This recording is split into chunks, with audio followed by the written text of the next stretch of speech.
Oh man, you're live. All right. Morning thoughts, morning thoughts, morning thoughts. Shout out to the people going out to work this morning. Shout out to the people coming in from work this morning. Extra special big up shout out to the people who work multiple jobs. I have the utmost respect for you. Shout out to my entrepreneurs, my stay-at-home moms and pops, my retirees. Shout out to the drivers. Shout out to the Uber driver, Lyft driver, truck driver, taxi driver, food delivery drivers, round town and long distance truck drivers. Shout out to the crossing guards and the school teachers. Shout out to law enforcement personnel, medical field personnel, military personnel. Shout out to whatever it is your job description is. Shout out to you. You get up and go work. Shout out to every single clean-hearted, good-hearted person who wants good for others as much as you want good for yourself. You're a good person. Shout out to you. All right, don't let that one go over your head. Here we are on this beautiful morning. What is today's date? I think today is Tuesday, right? Let me check and make sure. I don't even know what day of the week it is. Are Tuesday or Wednesday? Today is Wednesday. Happy Hump Day, everybody. Today is today is Wednesday, the 12th of January, 2025, and we are here, and we're happy to be here because we were preserved to be here, and we were blessed with today's day as a gift, a present. That's why they call it a present, because we are in the present. So we're gonna dwell in the present today. Yeah, man, we see it. February 12th. Rosalind Michael, Audrey Wright, big up yourself. February 12th of 2025. We're here. Shout out to Prillis123, first person in this morning. Thank you. I appreciate you greatly.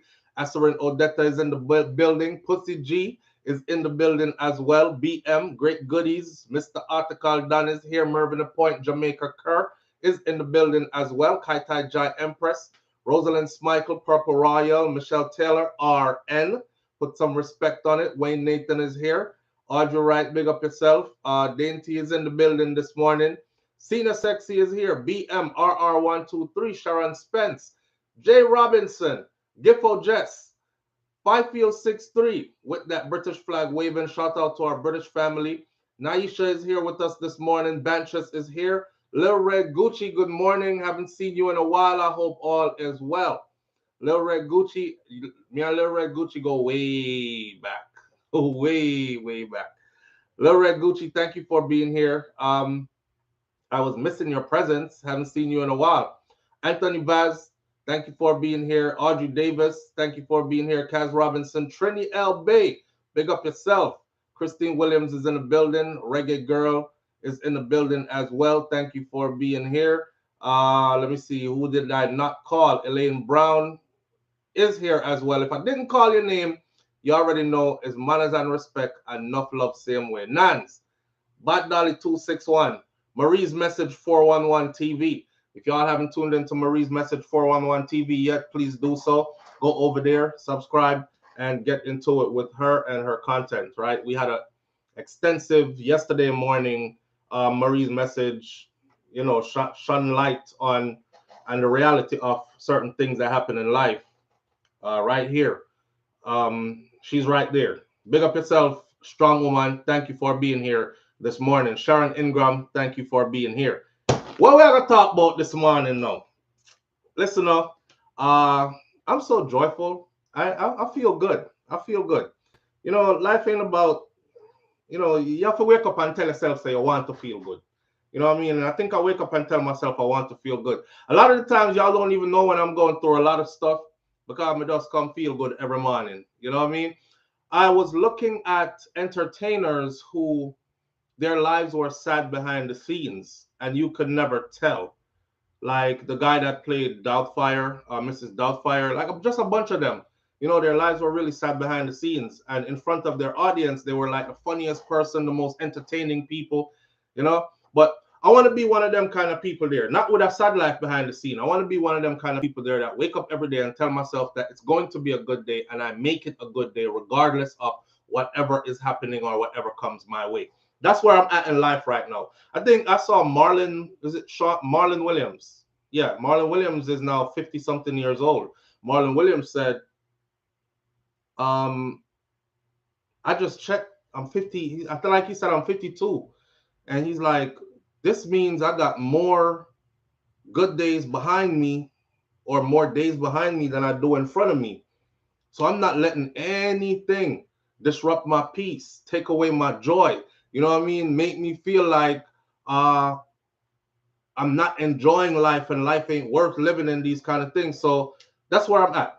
That's exactly where I want to be. I want to be right there. Not saying everything is perfect, but I'm gonna make it like it is. You know what I mean? And if you can't smile, find a reason to smile, even if you have to fake the smile until that fake smile becomes a real smile. See? All right. Did we talk about the borrowed house Andrew lending people in Jamaica? Pussy G? No, we never talked about it, you know. This morning I actually boy, Pussy G, that's a long one to get into. That's a long one to get into, and I don't want to get into it without proper information. What I know so far is that those houses that are being handed out by the Prime Minister of Jamaica to, election is around the corner. You see a lot of people getting houses, right? Okay, so of course, this is drawing people to come vote for you because people are saying, well, he's the only Prime Minister who give out so much house to people. No one want to, and he's doing great things for the people. I guess some information came out a few days ago. I'm going to scratch the surface lightly. I'll go in depth on a different video. All right. Some information came out a few days ago that revealed that these houses that are being given out will never be the complete owner. The ownership will never be for the people who you see getting them. In other words, it's a government house loaner. So they're getting this house, and you're thinking, wow, them get a house, and when if Miss Mavis get the house and she pass what in the house, Miss Mavis can pass the house on to our children, or it write it in our will and pass it on to her, and it's not so. Apparently, the house is government property, and when the person who they give the house no longer lives in the house goes back to the government ownership, and the government can do what they want with it. I don't know, demolish it, build something else there, or give it to somebody else who they feel fit to give it to, etc., etc. I think that's what Pussy G is talking about. We'll get more into that on a different date. So, no, so I'm not too like chat about things I'm not really have in-depth information about, unless one of you want to call and fill us in with proper information, right? They ain't doing that all over the Caribbean with that type of housing. Smokey Robinson tracks of my tears. All right.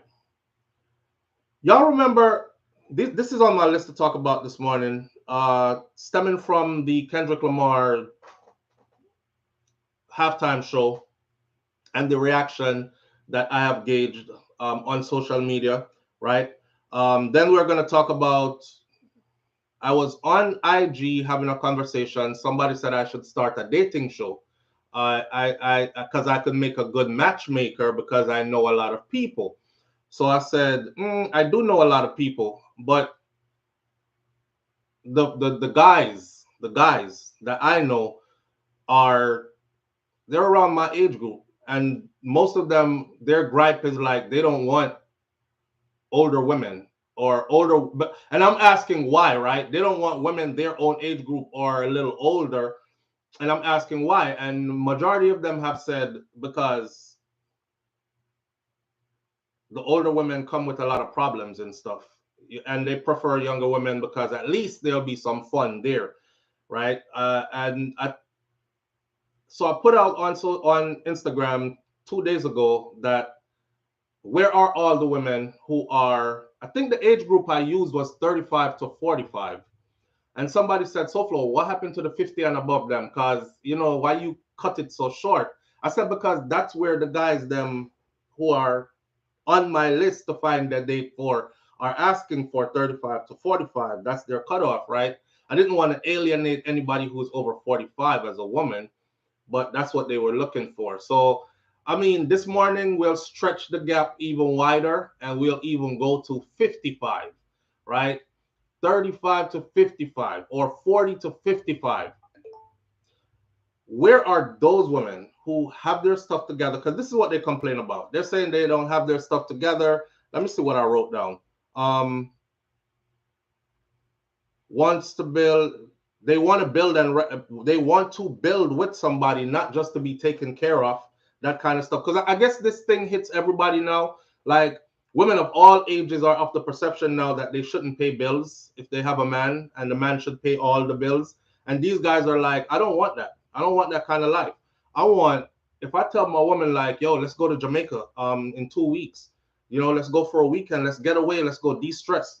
She should be able to be like, she should be firm enough in life to be like, well, I got my half, you got yours, boom, he got his. Not fly me out, not pay my trip, not if you can't afford it, then I can't go with you kind of thing. So they're like, I'm not looking for that kind of woman. That's what the young girls come with, right? Young girls ain't stable enough in life yet. If you're like, man, I'm going to Jamaica for a vacation, you expecting to take her, more than likely you have to pay for her and pay her way. You have to pay a plane ticket, room and board, everything else, food, all the vacation.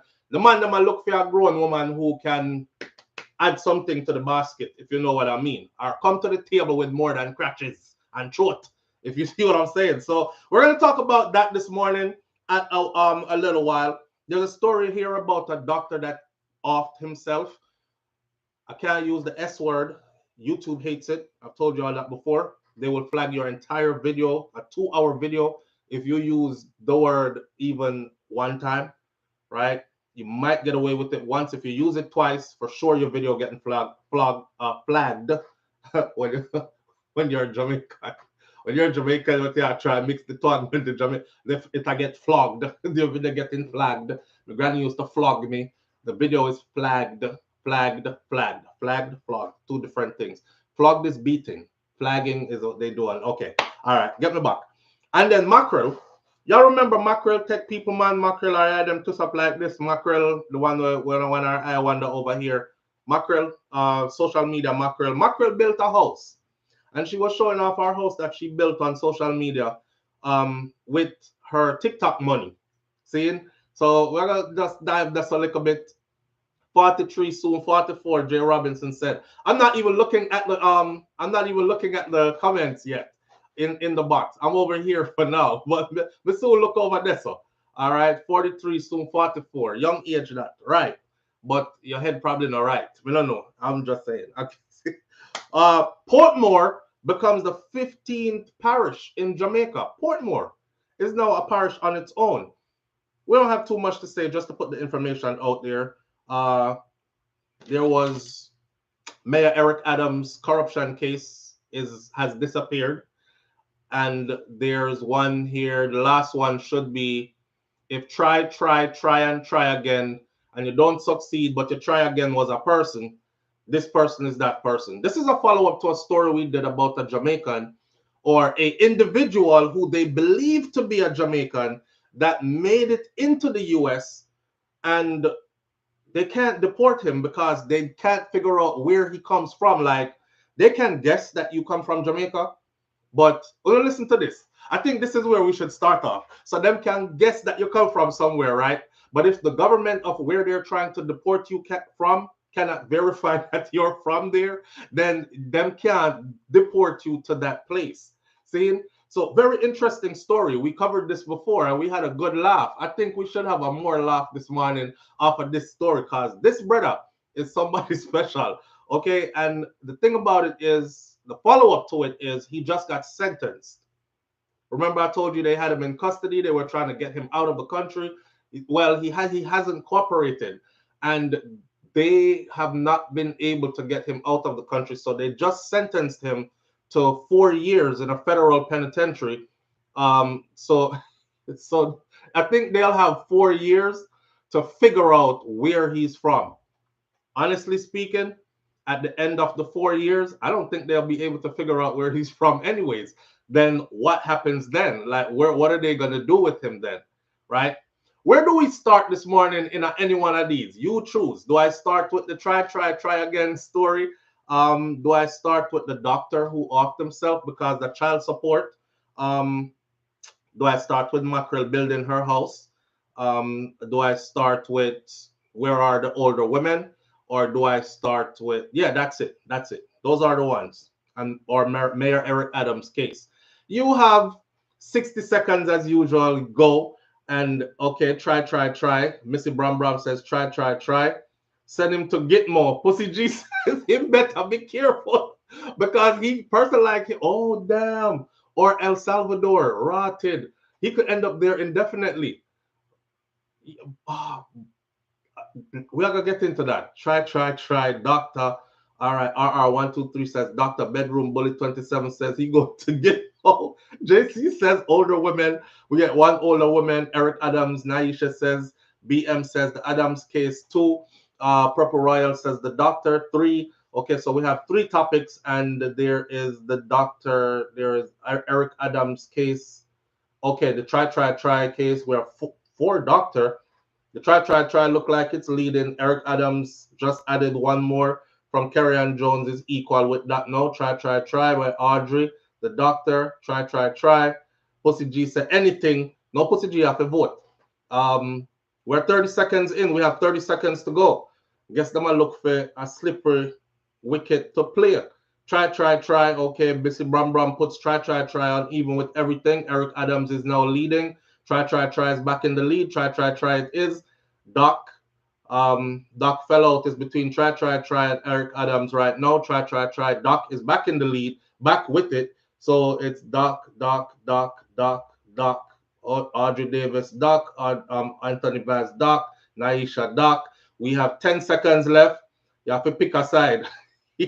Doc, Eric Adams, try. Dante D, try. Dwayne Nathan, try. All right, and we are at the 2-1 end. Try it is Mr. Bram said cry, try. Try it is, and then the doctor's story is next. Okay? All right, so let's go with the try story first. I just think the story is funny as hell. Here it goes.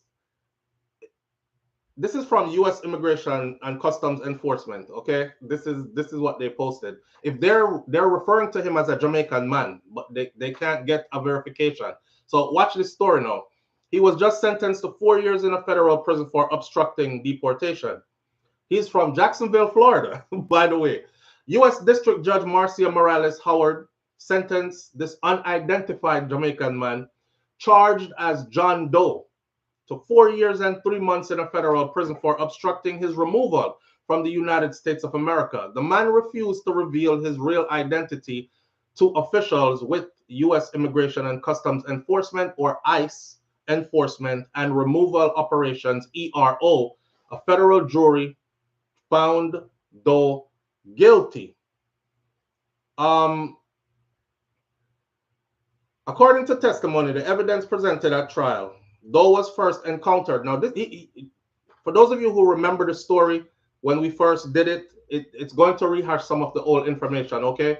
So according to testimony, the evidence presented at trial, Doe was first encountered by immigration authorities in the U.S. in January back in 1985 in Miami, when he attempted to enter the United States of America on a flight that was arriving from Jamaica. Now remember, because the flight is arriving from Jamaica doesn't mean you're from Jamaica. He could have came over from Haiti and then took that plane, or Dominican Republic or anywhere else, and took that plane from Jamaica to the US, right? Right. This is where the issue is. So he arrived on a flight from Jamaica, though, in 1985, and he was accosted in Miami when he attempted to enter the United States, claiming to be a US citizen, and the first name he used back then was Freddie Davis.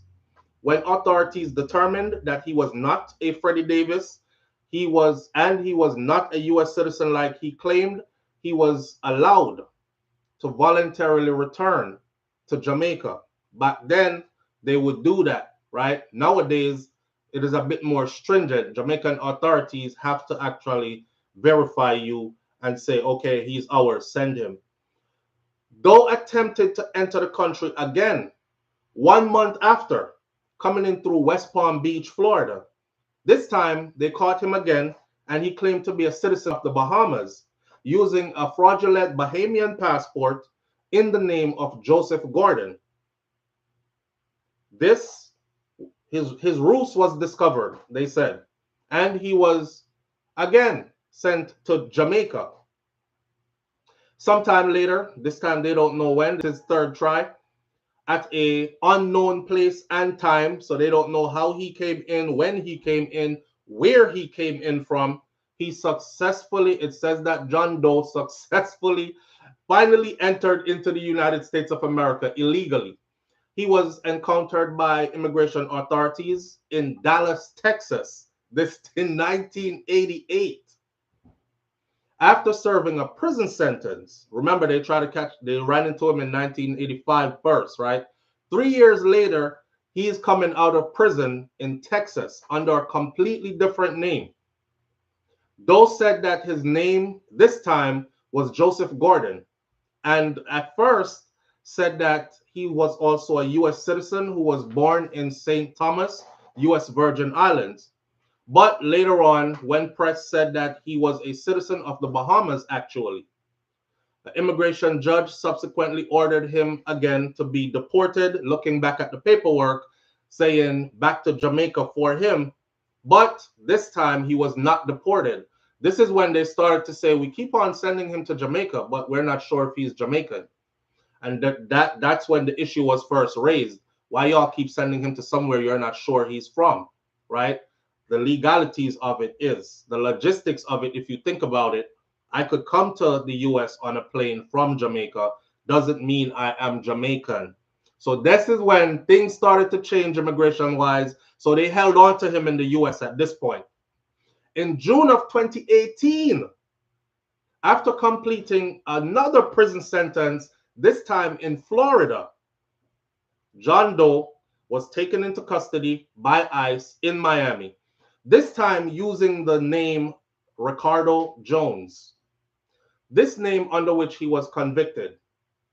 Because his identity could not conclusively be determined, the Jamaican authorities told ICE that they needed way more information to verify that he is actually one of their citizens. So now US is stuck with US is stuck with him, and Jamaica won't take him back because US can't prove to them that he is theirs, right? So over the next several months, ICE and Jamaican authorities attempted to determine his identity, but they have been unsuccessful so far. John Doe was repeatedly warned that he would be prosecuted to the fullest extent of the law if he continued to obstruct his deportation. We know you're a Jamaican, man. Just come out and say you are. Come out and tell us your history so we can send your ass home. He's like, you got all the information you need already. On January 18th of 2019, Joe was scheduled for an interview with the Jamaican consulate, but he refused to speak to them. When an ICE officer asked him his name, he responded this time and said, "Only God knows my name." Later that same month, he was transferred to ICE custody in Baker County out of Miami. In March of 2019, ICE again attempted to obtain a travel document to deport John Doe to Jamaica. The Jamaican consulate once again informed ICE, hey, we told y'all before, y'all haven't proven to us that he's ours. And, you know, we have no proof from here that he is from here. So the Jamaican consulate once again told ICE that this could be an issue to issue travel documents for him because we have no conclusive evidence that he is a citizen of our country. I scheduled him now with another phone interview, this time with the Jamaican consulate on April 9th of 2019, but he refused to leave his dormitory in the ICE holding facility. He says, I'm not going to their interview. I don't want to talk to them. And they couldn't get him to go to the interview. Another interview was scheduled in April. He went, but he refused to speak. He refused to provide information. He advised this time that his name was Ricardo Jones. But I'm not telling you anything after that. On June 20th and July 23rd of 2019, ICE conducted recorded interviews with John Doe to again attempt to obtain his biographical information that might allow him to be identified. During these interviews, after stating that his name was Freddie Davis, Joe refused to provide any further information. All he said to the ICE agents were, ICE already has all the information that they need. In addition to the identities discussed above, with all the other names. They discovered that he also were in other places with names that he used were Dave Davis, Patrick Melbourne, Frank Douglas, Danny Brooks, and these were all used in different parts of the United States of America while he was here. Still, they have not been able to prove what his real name or his real country of origin is. His case was investigated by ICE and ERO, which is the arm of ICE that deals with the deportation. He's being prosecuted by Assistant United States Attorney Arnold B. Korsmeyer, and he has just been sentenced to 4 years in a federal prison in the United States of America until they can figure out where he's from and who he actually is. ah, where he's from and who he actually is. This is funny to me. If at first you don't succeed, try again. If that was a person, I bet no woman can ever say they're married to him or get picked by him, forget alimony or child support all time, cause them don't. Audrey said, I bet no woman could say they were ever married to him or that they can get alimony or child support, cause them don't know him. This man, yo, he has 8, 9 names, and him have ID for all I'm name them too. I don't know. To me, it sounds like he has a connection somewhere, or I mean, he's obviously somebody who's been figuring out the system since 1985, right? So he's pretty much down with how the system runs and knows how to navigate through it. The funny part about all this is only Yardman move like that. WBSKFM says only a Yardy move like that. Boy, him don't know him chop them bad. That's up to par though. That's up to par. They're gonna have a hard time. When the time comes for him to be removed from the US or when his 4-year sentence is done, he's not going. I don't think he's gonna be going anywhere. Jamaican authorities cannot figure him out. They can't figure out who he is. And this isn't the second time that the US has been in touch with Jamaican consulate saying, like, you guys issue the travel papers, take him. You know, it's yours. We saw him in 1985 come off the plane from Jamaica. But over the years, because he kept doing it, Jamaican authorities are now like, y'all gonna have to prove to us that he's Jamaican though, because we don't really know if he's Jamaican or not. He might have been a stowaway from Haiti that made it through Jamaica into the US. How we know he's Jamaican? Give us the proper paperwork so we could verify it's him so you could send him back. And then we'll issue you the travel documents. They can't do it. They can't find it. But like somebody interestingly said, Pussy G and them interestingly said before, under the Donald Trump administration, things have changed drastically. So this brother might eventually end up saying his real name. If them shankle man uncle him, right, and try to put him on one of those planes to go to El Salvador, if them El Salvador actually starts shipping people there, the El Salvadorian prime minister them have, our president, whoever, the El Salvador leader said he's willing and ready to do it. So, and as you can see, plane already landed in Guantanamo Bay. So it's not if it can happen, it's happening.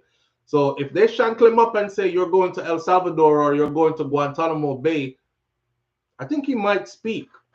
You know what? All right, me done play.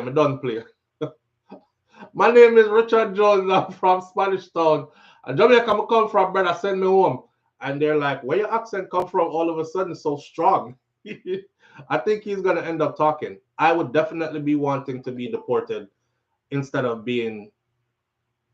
But they did say that he did two lengthy prison sentences, one in Texas under one name, one in Florida under another name.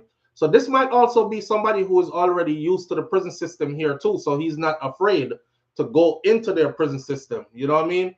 I'm not for work. I'm not for do nothing. But just in there enjoy. The only thing in here are woman. And who knows how him deal with that part there. So we don't know. Me convince him can't wiggle him way out of any situation. Well, Trumpy might have something for him. Morning, SouFlo and family. Karen Notice, big up yourself. Sure, there was a film like this. Well, at the Buffalo sold the rest. If there's a film like this, I don't know, but they could make one. The US needs to just hire him for spy for them. Hire him for spy for them. He would make a good employee. They don't know how him get back, how he came in the country. They don't know when he came in the country. They don't know what his name is. They can't even trace this guy. Like nobody is showing up to say, that's my uncle, or that's my dad, or that's my, that's my family member, or him just without a trace. It's the nameless, faceless guy. Why? Anyway, moving right along, the update to that story, because we covered it before, was that he got hit with 4 years in a federal penitentiary in the US, and he is now doing his 4 years until they can figure out. They've given themselves 4 years to figure out who he is. They're going to need FBI, CIA, and all the other three-letter thing that them have to try to ascertain who this individual is. Figure me out if you can. Figure me out if you can. Them still can't figure him out. Segue before we go into the next topic, which is the doctor. Do y'all remember? Y'all remember when we were growing up? Cause most of us in here is probably pretty much in the same age range. Even those who are a bit older aren't that far back, right? Or far forward. Y'all remember when we were growing up? I don't think it was me alone. Y'all remember watching TV, and majority of the shows on TV were like 99% white. Like all the actors were white. 99% of in every show that you watch were white, right? And then over time, because we kept saying it while we were growing up, we were like, man, they don't have no black people. It's like black people can't get on TV, can't go in the movies. And then by around like early 90s, they started putting in some black people in, and it would be like a token, one token black. Y'all remember this? One token black would be in the movie. And the token black that was in the movie would always die or get killed like within the first couple of minutes or the first part of the movie, right? The irony behind that, I was thinking to myself, the irony behind that of watching Kendrick Lamar perform at this halftime at the Super Bowl, and a lot of white folks are upset. They're upset. They're like, that had nothing to do with us. I'm not entertained. This is the worst halftime ever. Did y'all know that the records came out yesterday saying this Super Bowl was the most watched Super Bowl of any Super Bowl in Super Bowl history? Not only that, Kendrick Lamar's halftime show trended higher than the Super Bowl itself. Not only that, he went on to the songs that he performed on there helped him to break Spotify record. Now he is the most streamed rapper of all time. Not only that, songs that he had that went off the charts are now back on the charts, back at #1. So I look at it like this, right? I said, this is amazing, because the irony of watching Kendrick Lamar perform, and not one white dancer, not one white person was on that stage, right? Unapologetically telling our story, celebrating our moment, without including them, without pandering or catering to them. And it angered them. A lot of them looked on the stage and they were like, there's nobody up there like that's like us, right? And then worse, when he went and did the they're not like us. They're like, we're not represented. And I thought to myself, we spent years and years and years thinking the same thing. All those shows we watched growing up, we used to laugh and joke about it to show you how conscious we were that it was happening right before our eyes. We used to joke about it growing up. We used to be like, them have one black person on the TV, him soon dead. That's what we would say. We would literally say, him soon dead. I bet he gonna die in the first 5 minutes. And then 5 minutes would pass. As the years went by, the 5 minutes would pass. And then we'll be like, man, he's surviving long, or she's surviving long. 7 minutes later, dead. And we're like, okay, then give them an extra 2 minutes, right? And then it would go and it would get better and better. And then they started giving them like a half hour. And we'll be like, damn, they're surviving long. And then they started adding two instead of one. And we're like, okay, they have two now. One of them is going to die as soon as the movie starts. The other one is dying somewhere in the middle of the movie. But both of them are not making it to the end. That started happening as well. So we would joke and laugh. Like, it's amazing to see how we're not allowed to celebrate us and be authentically us without involving them. But they are allowed to keep their thing pure and celebrate them without involving us. And we're supposed to be entertained by them and find it entertaining, right? I just thought that was just something out there. I don't know. Trump said that it was the worst Super Bowl. That boy there. He see, you know, he what else is he gonna say? Trump right now is getting ready to bring South African whites over to the US to expedite their what you call it now? When people come here, refugee status, to expedite their refugee status, to expedite their asylum status, whites in South Africa over to the US. He issued a statement that said that the president of South Africa has issued an order to take away land from these good white people over in South Africa, and they're treating them bad. They're treating them really bad over there. And I'm going to make sure that they end up coming over here where they can live a better life, right? And I thought to myself, going back to growing up again. Trump way older than I am, so I know he saw it, right? Remember the apartheid era? Remember the gruesome? There are lots of videos out there. How do you think a lot of these people got all the land and all the stuff that they have now? They would literally just march into black people's stuff and just kick them in the face, roll them over, take over their property, take away their farms, take away their family land, all that. And guess who is South African? Of course, Mr. Musk. So it's no surprise there that they weren't entertained by that halftime show and it was the worst for them. We expect that. The thing about it is this: it wasn't for them. That's it. It wasn't for them. It was for us. So I'm not going to leave that right there. So let's get into this doctor story. You know, this story is about child support and how child support can ruin a man.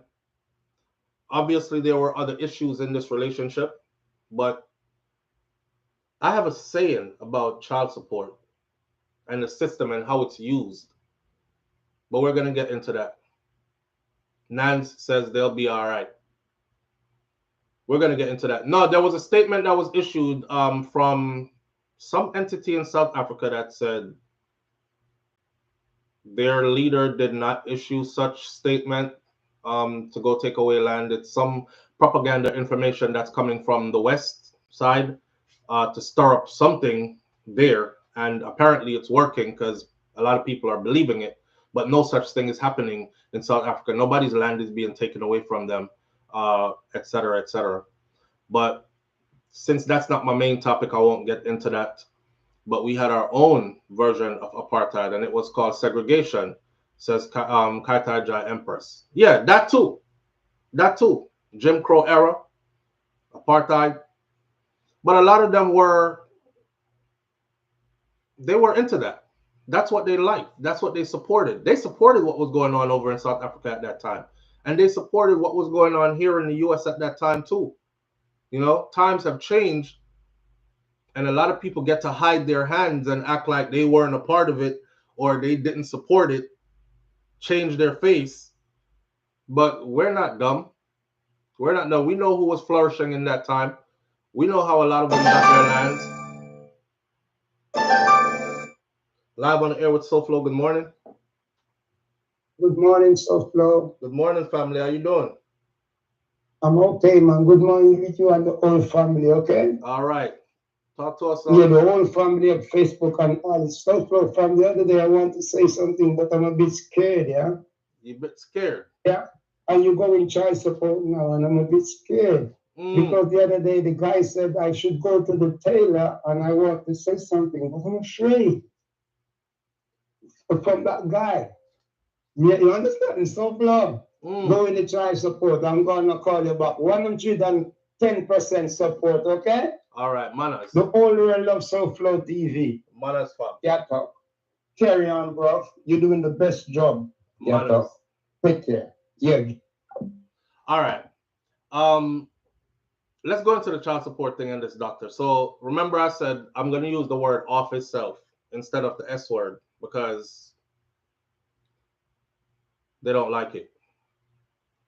36-year-old cardiologist, a black doctor. He is from Nigeria originally. That's funny because yesterday I believe I said something about Asian, like Chinese and Indian.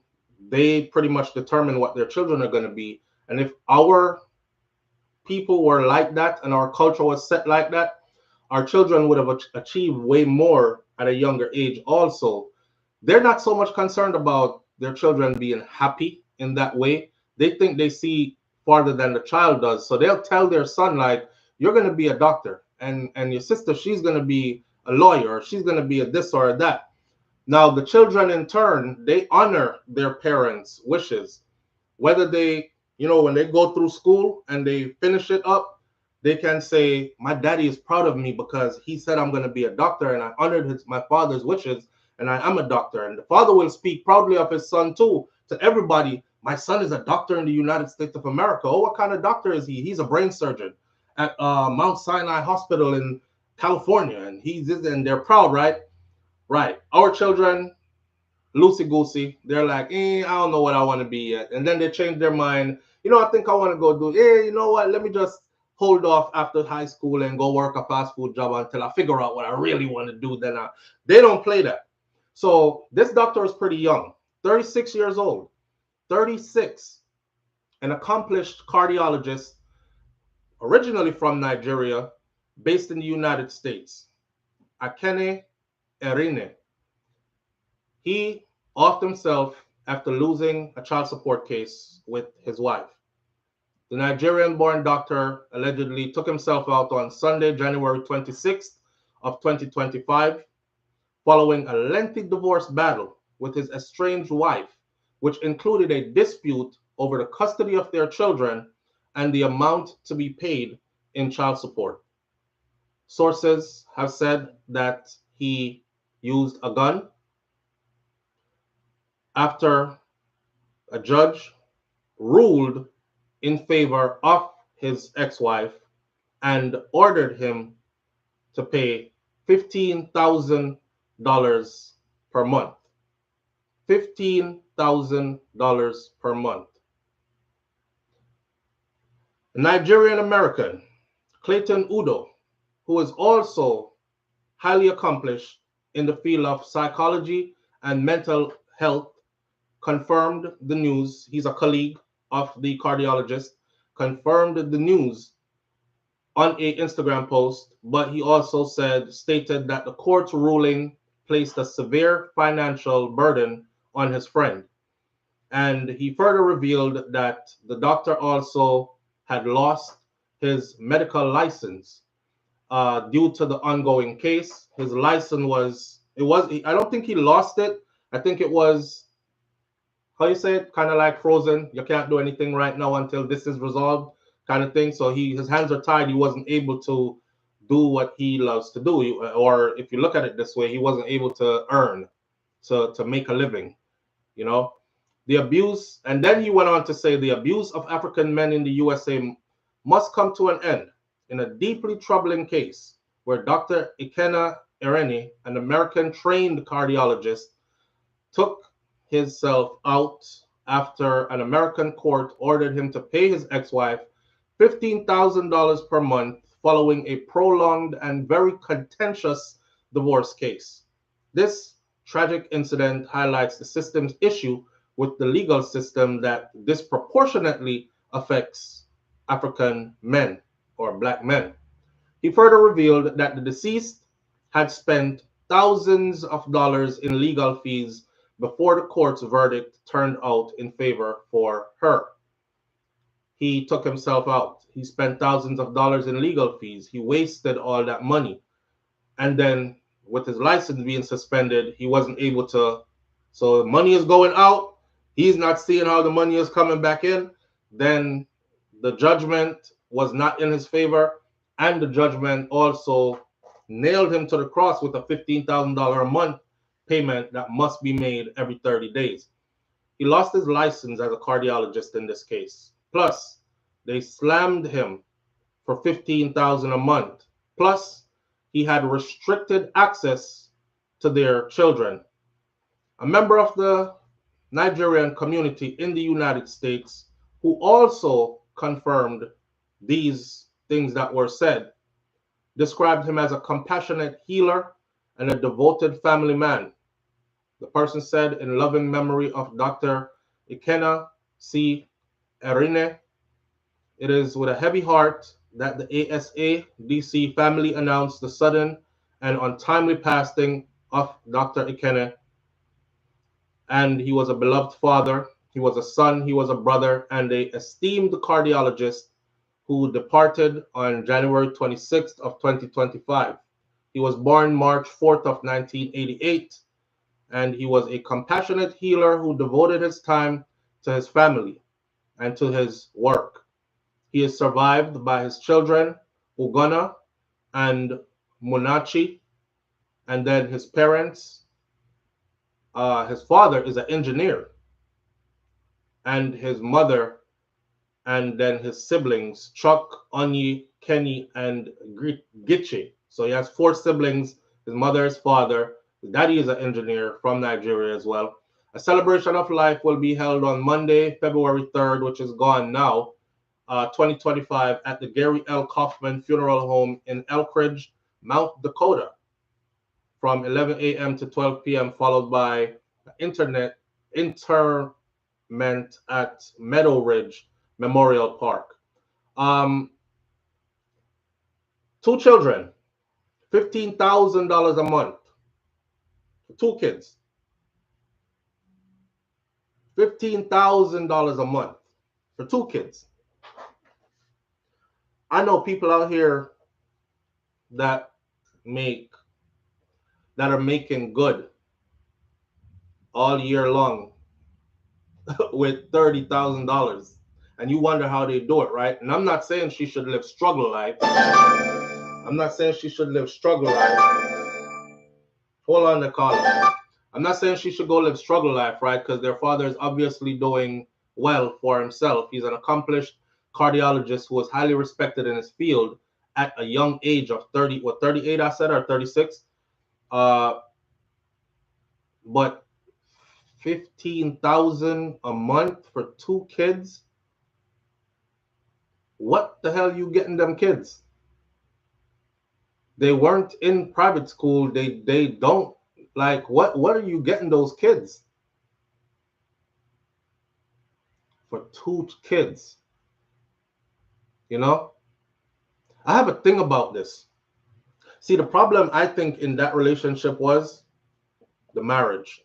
And this is the reason why now, because remember we did a morning thoughts already where we talked about statistic was released that said it was a high number of men today who are highly successful and they are opting to never get married, because you have to think about, like, what's the outcome? You know, what's the outcome?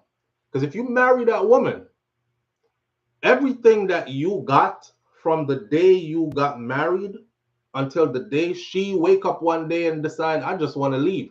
Now, mind you, I don't know the inside details of their relationship, right? I don't know if he was abusive.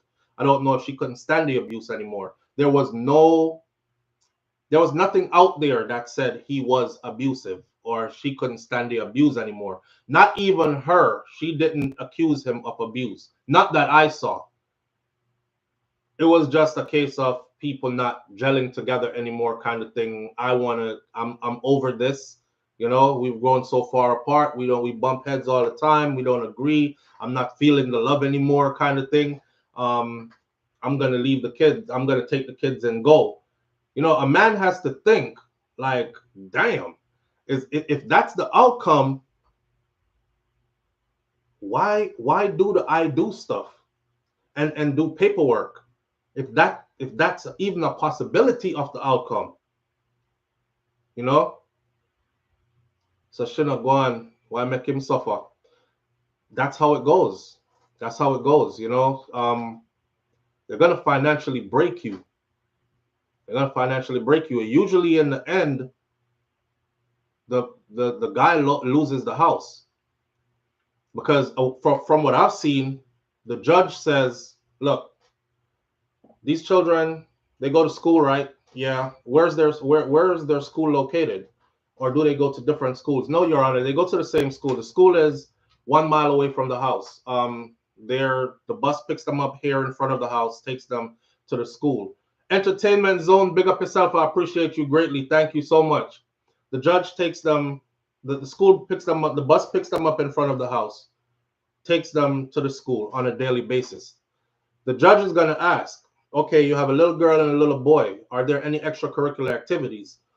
They're going to say, yeah, our daughter, she does dance and she plays volleyball, right? Our son, he plays football and he does karate. Okay, so that means they have a community around them. They belong to teams. They are known within these circles. The first thing a judge says is, I'm not going to root up these children and have them displaced and they'll have to start over trying to make friends somewhere else, trying to find some other place to go play volleyball in a group, go to school, try to learn new people and all this stuff. That's too much for the children because you two adults couldn't figure it out. So what I'm going to do is, providing that they cannot prove that that wife was unfaithful, that's the only case I've seen where she does not end up with the house. If they can prove, guys have had to hire private security. Like when he feels like, okay, something is off and she looked like, you know, she don't want this relationship no more. You put a private security on her, or not a security, but a private investigator on her for months and just let it run, or even a year or two when she least suspected. And then they've been able to come up with video footage and evidence, strong evidence that she is cheating, she's unfaithful. And that's how a man gets to keep his house. If there's nothing that says she was ever unfaithful, the judge is not looking at you, the man, to say you walk away with the house automatically. She keeps the house. We're not displacing the children. The children will continue to go to school. We're not going to break up their routine that much. They'll continue to go get picked up every day. They'll continue to do their football, their basketball, their volleyball, their dance classes. So right there, you lost your house already. I told y'all about my brethren who was in the army, right? And he got out and he used his benefits and he purchased his house in Florida. And the woman that he married and had a couple of children with, that's the card she pulled on him. And that man got thrown out his own house. That military benefit could only be used once in your lifetime. He said that was one of the most hurtful things in his life. He drove by one day and he seen his dog. He was like, my dog, man, my dog, my daughter. He's seen his dog, his daughter, the wife, and the new man getting out of the vehicle and going into the house, just like a regular perfect family.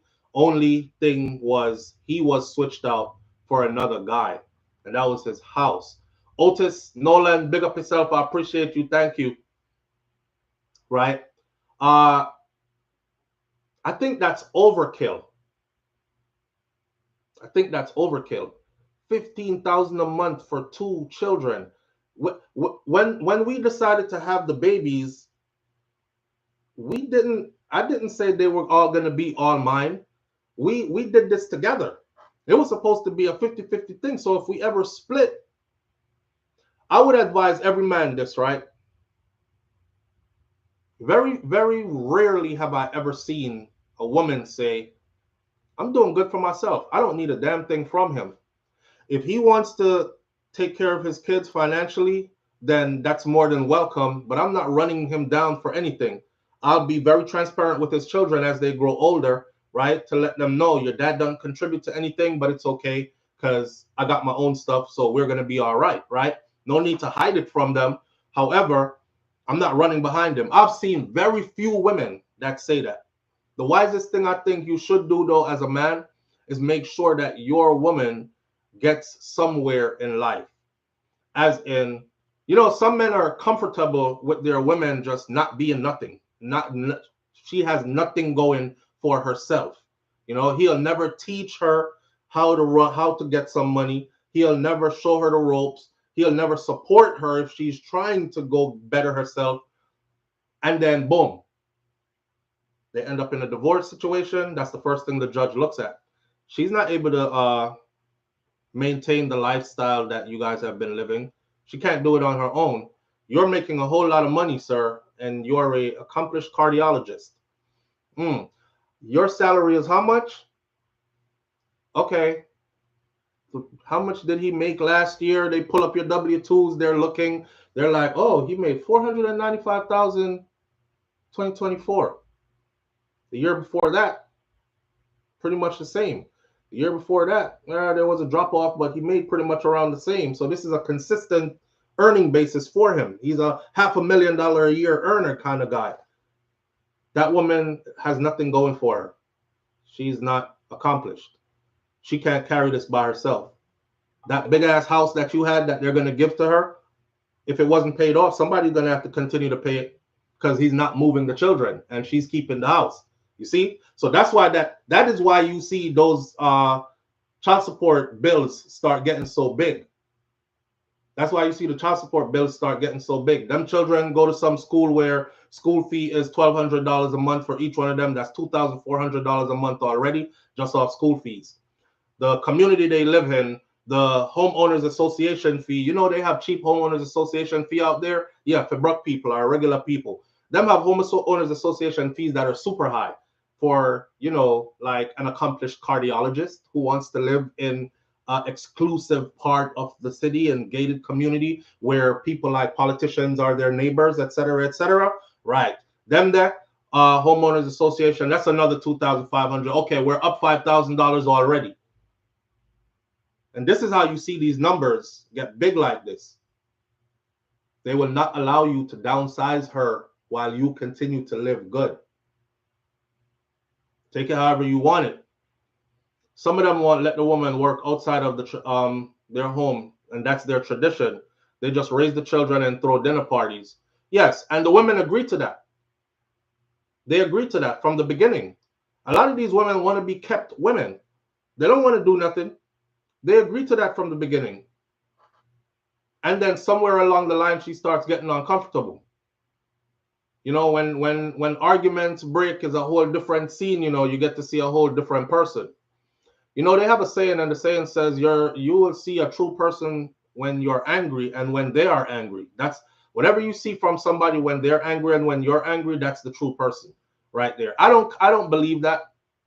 I think that's a bad side, but it is a part of them that's normally hidden, right? So when arguments start to break and she starts to think about leaving, that's when she starts plotting like, well, I don't have anything going for me, but I'm definitely not leaving my kids with him. It suddenly become her kids, right? I'm definitely not leaving my kids with him.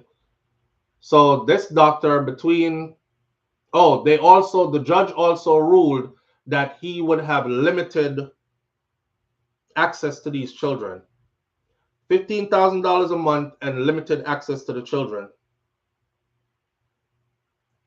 I think there was something in the case where he was accused of holding them hostage or something.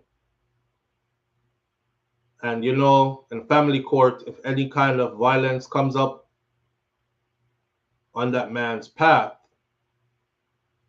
then they're going to be even more apprehensive to have this open, shared custody. So he's complaining about all the responsibility on him, and he's very, very depressed and wants her to go. This is what I don't understand. I don't understand this. I saw a video of a young couple. She's a nurse, and her man they're not even married, but she's a nurse and her man he does something in construction. I can't say what he does. But she would post videos on IG and they would caption. She goes, the last one I saw it said, haven't seen hubby in, no, actually they are married. She said, haven't seen hubby in 9 days, but 3 days from now we'll be in Turks and Caicos together for 2 weeks. And you still want a woman who does nothing.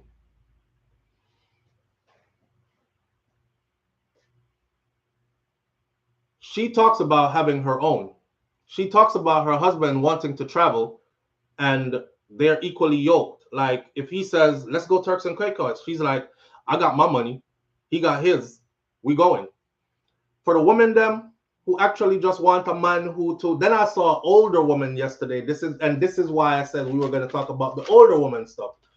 She makes a video. She's in her 50s. She makes a video and she's in some little short stuff, and she's dancing up herself. She goes, this could be us. Some old love song was playing in the back and she goes, this could be us, but you want to go 50-50 on bills and I ain't with that. And I thought to myself, you like 50 something years old. If your bills are $5,000 a month and you found somebody who would genuinely love you and want to spend life with you, and they're able to cut that 25, that 50, that 5,000 a month to 2,500 a month, you not doing it. You still out here talking about you want a man to give you soft life at 50 something years old, right? And I was like, damn, this is what the brother them was saying. Like, if I'm gonna do that, I'm gonna do that for a young girl. I ain't doing that shit for no old ass 50 something year old woman. But how do you hit 50 something and you don't have nothing? And then you don't have nothing to give. It's not like I could bear children with you at 50 something. We're not going into this relationship thinking we're going to have a beautiful child. And, that's going to be a piece of me and you. And every time I look at the babies, I see you and them and me and them. At 50 something years old, you better be going 50-50 at least. Now, if that man says, put away your money, babe, I got this, that's a different story. But you make it a requirement that I'm not being in no damn relationship unless the man pays all the bills. And I tell my brother this all the time. Be careful of those, man. Because anywhere somebody is not investing, that's not where they plan to be permanently. That should be your biggest red flag.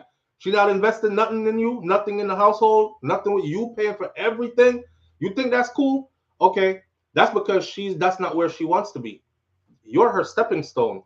When she gets to where she sees longevity, I bet you she'll start coming out the pocket. I bet you she'll start investing. She'll start finding a way to earn and put that earning into that space where she's at when she gets to that place, right?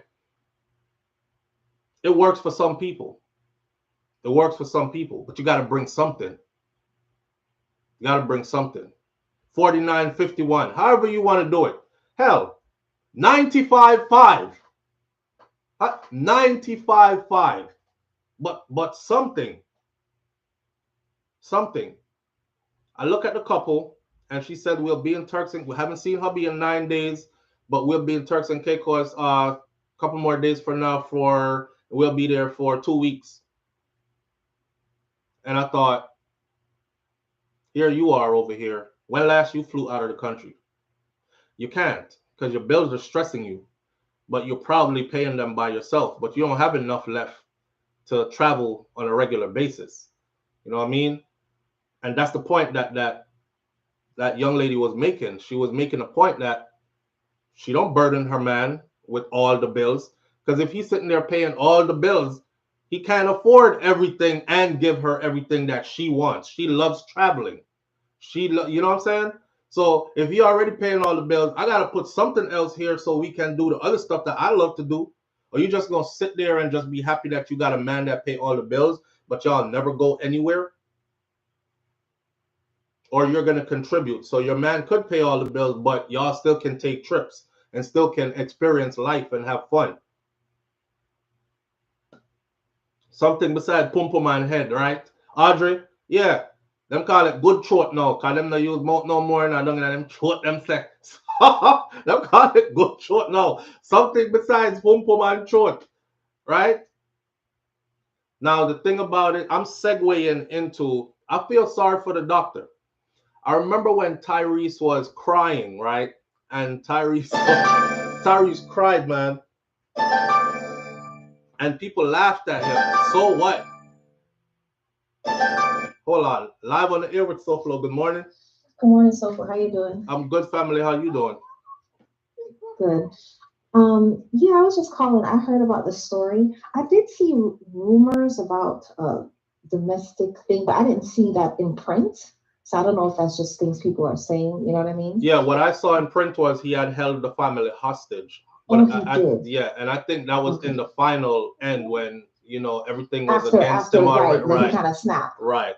Right. Okay. And then they held it against him. Right, because there was That's nothing right, though. about violence Right. throughout all the other. Yeah. To me, I wonder, like, how she feel now. I mean, I don't know the people in marriage. Right. I don't know who, but I just kind of like how you feel now?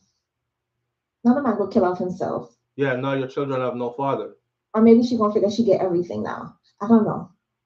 But all I can say, I mean, it is a bad look. And I think this whole this narrative that a lot of women have going on, they're gonna have to cut it out because um it is true that, men they're the ones who have the access to marriage.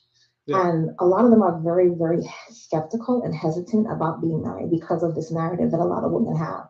And they can have the narrative all day. No man is going to marry you. You know what I mean? Yep. And, okay, how you doing? Sorry, I'm seeing somebody. All right. Yeah, so, I don't know. It's just really sad. And I think it, in the long term for relationships, it puts women in a bad situation because just out of fear, they just don't want to get involved. They just don't want to commit. I think the best thing men can do is because I saw the wife, she kind of like a little video vixenish to me. Right. Y'all gotta choose women based on character. Stop going after just looks. It's not the one of the video. Just get a regular girl from next door. Start with that. No matter what a video vixen, because their mentality is a different mentality. You know what I mean? Focus on character, first on who the person is. Ask them questions about if you was in this scenario, I heard of this, what do you think? Test them and see how they respond. You know what I'm saying? Because it's really sad. It's really sad. And yeah, it's why a lot of men don't want to get married. And then the women, you can have all the requirements you want. You're going to be requiring by yourself. You can't force a man to marry you. So if the women then want to get married, they have to change their behavior. Because men hold the key to marriage. Point blank. It's really sad. But every time it's interesting hearing you say that as a woman. And I'm loving that you're saying that because every time I say it, I get cursed out by women. Okay, those are women who are single. Those are women who are not in a marriage. All right. Because at the end of the day, unless you ever get out your knee and propose to a man, right. How many of y'all gonna do that? You know what I'm saying? Right. So yeah, it's just like, Absolutely. It put even me, it put a nasty taste in my mouth to see it too. You know what I'm saying? Yeah. It's not a good look. Yeah. It's not a good look at all. I'm gonna address something that you just said after you get off. Yeah, but and my condolences. I'm sorry that my young man lost his life. It looked like this whole being with this woman ruined his life. And even people demonize him about the hostage. Yeah, that's not right. But I mean, my God, people are human. People snap. Yeah. Imagine, do you know how much it takes to become a cardiologist? License, yes. People snap. Yes, and you know how much it takes to become a cardiologist, and then to lose that, and then what? Become a bum, and then you got a $15,000. So what the hell are you gonna do? No, man, she ruined life. I'm sorry, I don't know what else is going on with people in marriage, but from what I can see, she ruined a man's life, and he just couldn't take it, and it's just really sad. Right. Very heartbreaking, but that's it. All right, my friend. All right. Thank you. All right.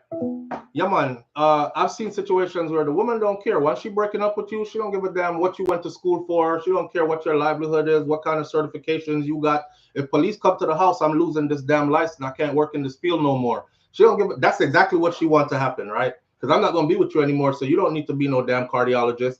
You could go work at Walmart, Ninja. Yeah, that kind of stuff. Now she said something just now, right? And sisters, I ain't beating you up. I'm just putting knowledge out there. A lot of you have brothers and sons and daddies, and you, even the ones who treat men like shite, you do it to those men, but you wouldn't want anybody doing it to your son, your brothers, or your daddy.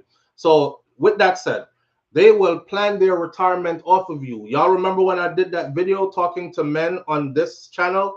And I said to the brothers them that there are women out here who will plan their retirement off you from day one. Not necessarily that she likes you. She'll even plan to give you children with the children coming in the package, because that's how she's going to secure, well, I want children anyways. He looked like he got some good genetics, you know what I'm saying? And he is a high earner, or he's heading somewhere. So let me give him 1 and 2 picnic. And then she started planning from this up. Well, if I end the relationship after 7 years, then boom, that's about 10,000 a month right there, already secured for at least the next 10 years, 50. I could make my way out of that.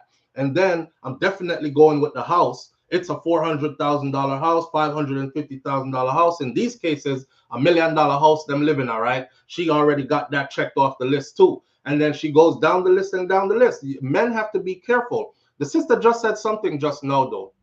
I've always said that to every woman. I said, listen, you control who you give some pump to. You control who you want to date. You control who you even want to spread and breed for. But you don't control who looks at you and sees you worthy to be wife. And I'll spend the rest of my life with you and invest in you. You don't control that part, right? A man determines that. Me get cussed for saying that. She said it. Ain't nobody cursing her though. All right. She said we have to choose different. We have to choose better. Men have to choose better. That's what, for one, that's super hard to do. And it's super hard to do because what are men attracted to normally? Just normally. Now, beauty is in the eye of the beholder. So something the next man look at and say, damn, she fine. I might look at it and say, I don't see it. She don't look good to me. Me not like the way our eye them stay like this and our nose got so and our mouth stay so and whatever. But for him, that's what beauty is for him, right? So whatever a man sees in front of him, Trevor, big up yourself. I appreciate you. Thank you.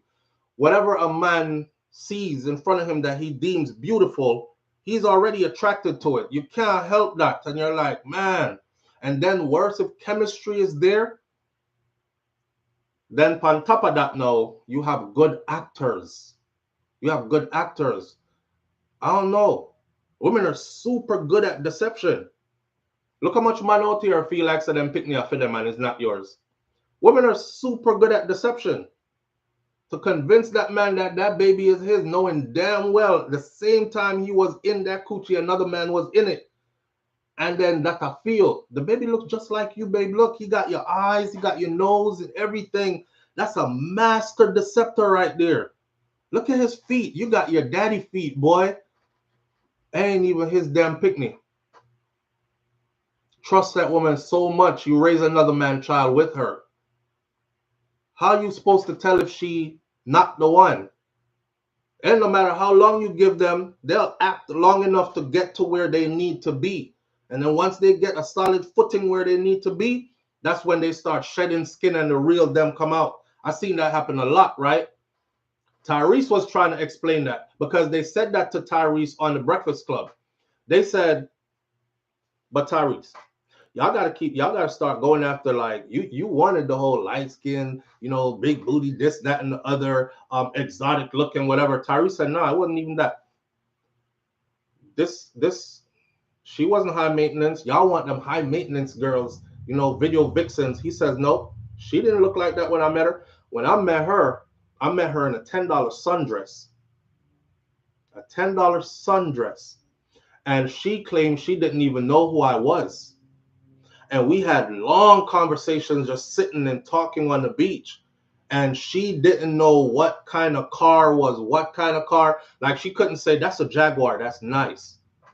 Ooh, that's a Mercedes 2025, that's nice. I like that Maserati. She didn't show no signs of being material. She said to him she wasn't into any of that kind of stuff. You know, money needs to be saved, not spent kind of thing. So he thought he had the one. And then it was the same person who was taking him to court after she got a huge monthly child support settling. To have that huge monthly child support settling, increase to more. He was like, look at this. She's asking for more on top of what I already think is unjust. So where did that part of her go that's not into money and material? Obviously, it was about money and material from day one, but she finessed him good enough. The same woman, let's not forget, that same woman said if she did not have the people around her she had around her at that time, she would have still been married to Tyrese. And if he wanted to be married to her today, she would get back with him today because he was a good man. She said that to the public, not me. Tyrese responded and said, you only saying that now because you're getting a backlash from people. But tell them that you have me in court right now as you're saying that, trying to get more money on top of all that money you're getting already per month. That's why I'm not paying it. Y'all don't remember that? So a woman could be super deceptive and fool your ass into thinking, oh, she's the perfect one. Your dumbass over there even telling her about your ex. You know, she used to do this and she used to do that. And those are the things that broke that relationship. And I'm not talking about her to you. I'm just letting you know that I've been through some things. And that woman will look you dead in the face and be like, oh my God, she did all that? Damn, something must have been wrong with her. I would never. Oh my God. And then down the road, she do all that plus some. It's kind of like saying, woman, you need to choose better. And the woman is like, I didn't see it coming. He wined and dined and charmed me. And then one day out of nowhere, he just started talking rough to me, like 2 years into the relationship. And then after he started talking rough to me, I thought that was going to go away. Next thing I know, he punched me in my eye one day. And then from that one day, he punched me in my eye and I didn't do nothing about it. Now I get beaten on a regular basis. If I saw that in him from the beginning, I would have never went into a relationship with him. He waited until we had kids together. He waited until, you know, he had me in a spot where he wanted me. I'm a stay-at-home mom. He's the main provider. You know, I neglected my career and forwarding myself into something productive. And now I'm stuck in his world kind of thing. Now he just beat me all the damn time. It's hard.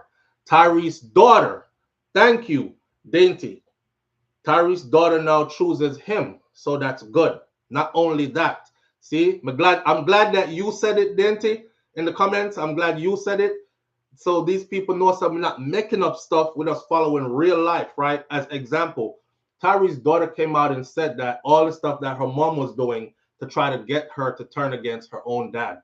As she got older, she realized, and she was like, my daddy is a good guy.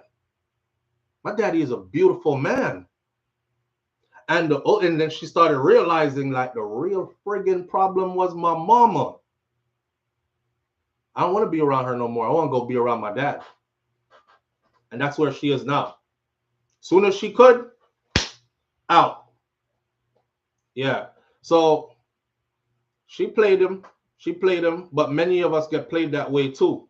And then we end up in a spot where, you know, the kids are there now. Because one thing about a man is, if it's a good man, it will burst his heartstring, as we would say in Jamaica, to have to leave his children behind, right? So when a woman got you and she don't have no good intentions for you, or she doesn't really genuinely love you, she doesn't plan to allow you to lead, she won't submit, she's a problem. Your children, the children are the anchor. You understand? She know you ain't really going nowhere because you got them kids. So she's going to like do everything and above. Now, when you finally make up your mind, like, man, F all this, my sanity is more important and leave, then you the wicked guy because you broke up your family, you ran away and left your children, you know, all that other stuff comes down the pipe for you. It's never good for the friggin' man. Never good for the man. She ain't going to go out there and make no videos and say, you know, I made the household hell. Like that man couldn't tell me nothing. If he said cut up 2 tomatoes, I told him I'm cutting up 1 and what? If he said blue, I said yellow. Yeah, I made the household hell for him. I'm surprised he stayed there that long. They never come out and say that.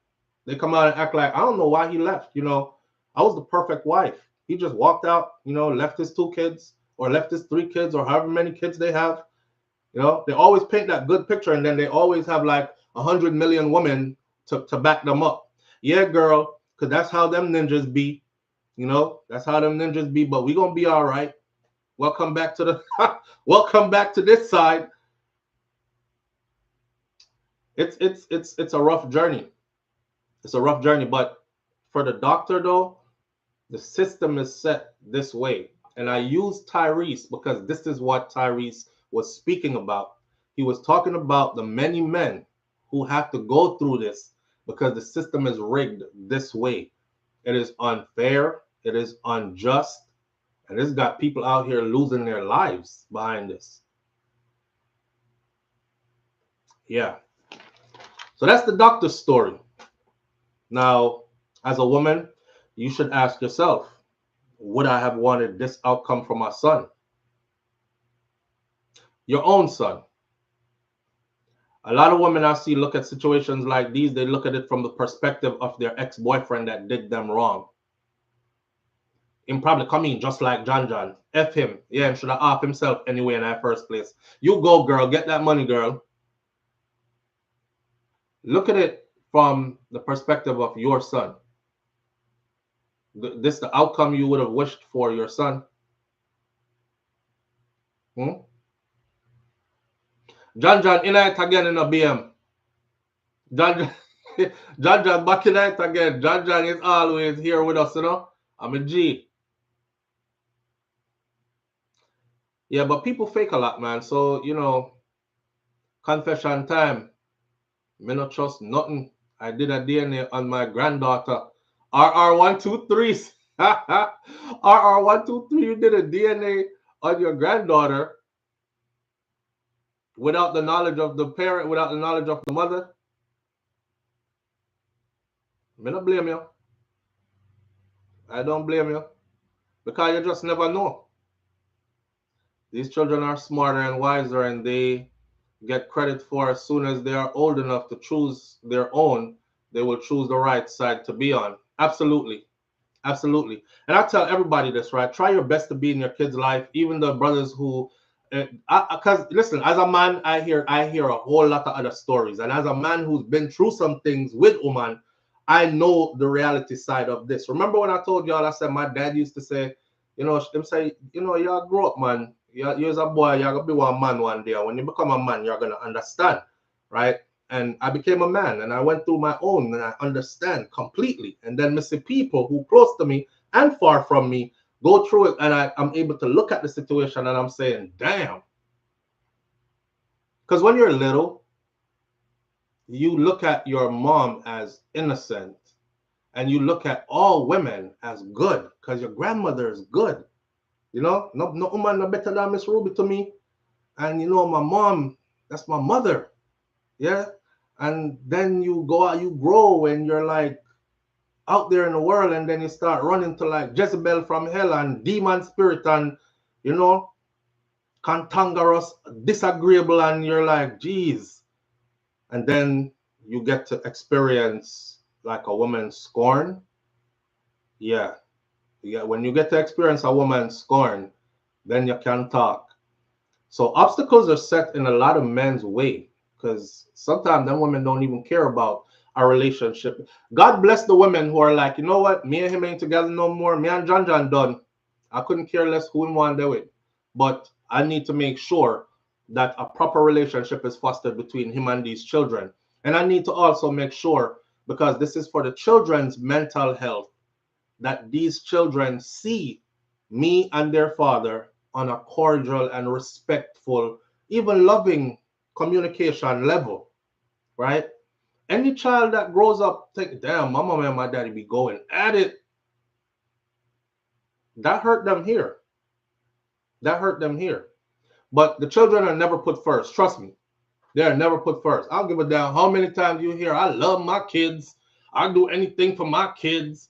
Yeah, the children are never put first. And it's sad.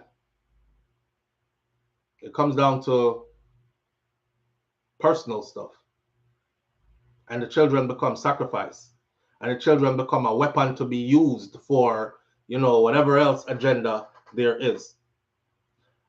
James Bond, big up yourself. I appreciate that. James Bond said, have you ever seen the video with Mackerel mom crying?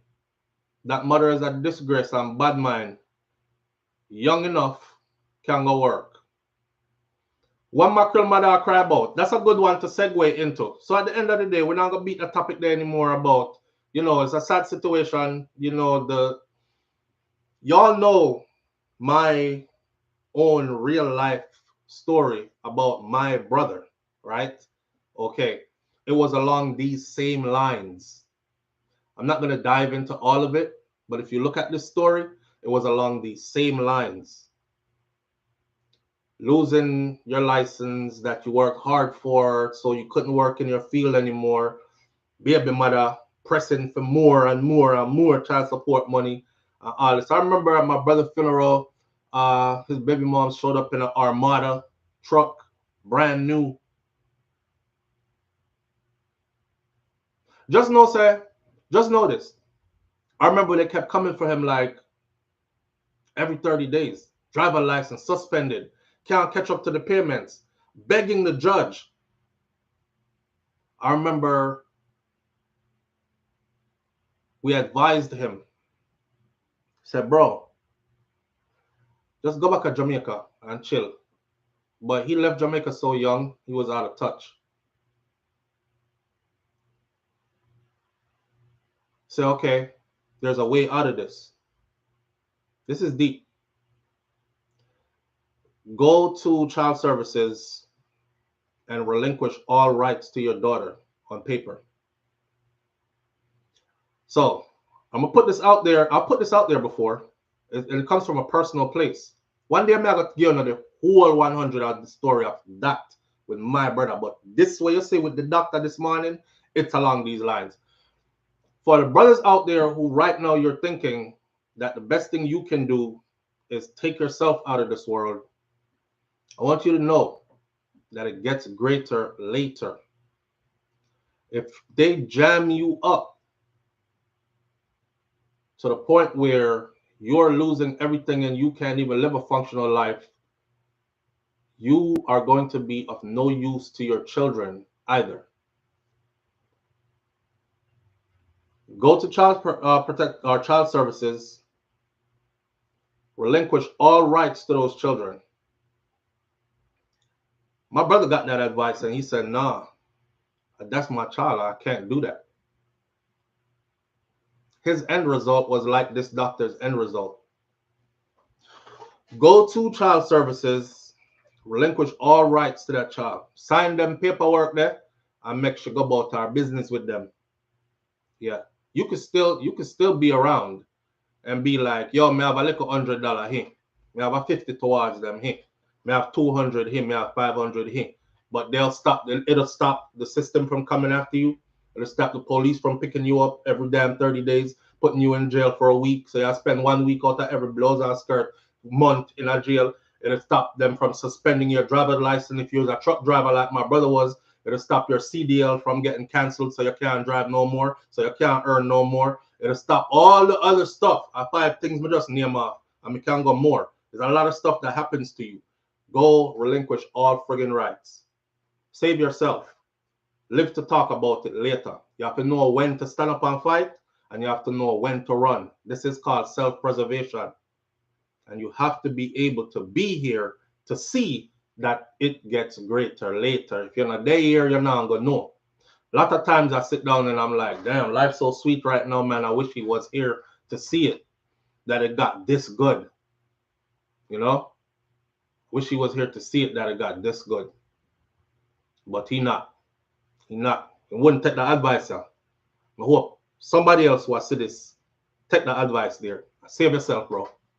See, them kids will be all right. Save yourself. Save yourself. Because some of the time, it come down to, I just destroy, she want to destroy you. She not be the business about no kids. She just want to destroy you completely. If a woman is not bending backwards to foster a strong relationship between you, a good man, and your children, is a witch. Is a demon. I should not care about them picking it. She care about destroying you more than those kids. The kids are only there to be used as a ploy. You hear what I just said? Okay. So with that said, we're going to go forward. My brother's keeper, that part of the podcast, I've been thinking about making another episode, and I think I will. It won't be on this topic, but I'll be having just so much to say. You know, we've lived life. We've been here. We're not no teenagers no more. We ain't even no young adults no more. So we've had experiences and we see stuff. So there's a lot we can teach. So brothers ain't checking out of here at 20 something and highly accomplished. My brother checked out at 23 on his 23rd birthday morning. This a man at 30 something, not even reached 40 yet. Highly accomplished cardiologist, gone. Yeah. So we could save some of them. It ain't always about the woman. Good men will make it about the women and the children, but it ain't always about the women. Sometimes it's about us too. Because if y'all gonna be protector, provider, caretaker, this, that, and the other, you have to be right, okay, and protected too. Right? All right. Moving right along.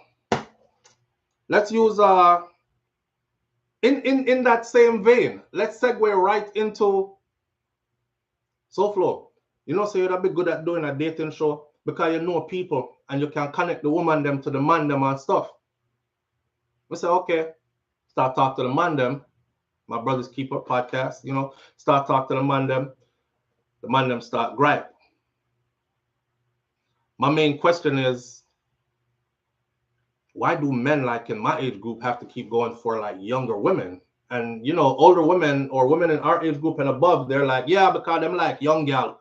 And because them like young gal, them like gal young. Some of them look like them are old molester and these kind of things. It's not that. If you listen to the men, it's like when I meet you at this age, you're supposed to have certain things together by the time you're this age group. And I ain't even talking material things. I'm talking about a certain level of reasoning, a certain level of appreciation for life, you know, a certain level of wanting to do better. Because damn, you've been doing it wrong for so long. You're not tired. You're not tired. You know, and I'm looking around and I said to one brother the other day, I said, boy, brother, you know, say, me do a search the other day specifically. I'm on social media. I'm looking. I said, let me see where like the age group they're asking for. Let me see where those women are on social media. Almost every one of them laying thirst traps on social media, like they shaking body like the 24-year-olds and the 19-year-old or them stand up in some pony printer shots with squeeze up them pum pum and act like they talking about cheese and eggs and how to cook properly and these kind of things. And all them company come do a show them fat front and you know the titty them well squeezed together, big cleavage.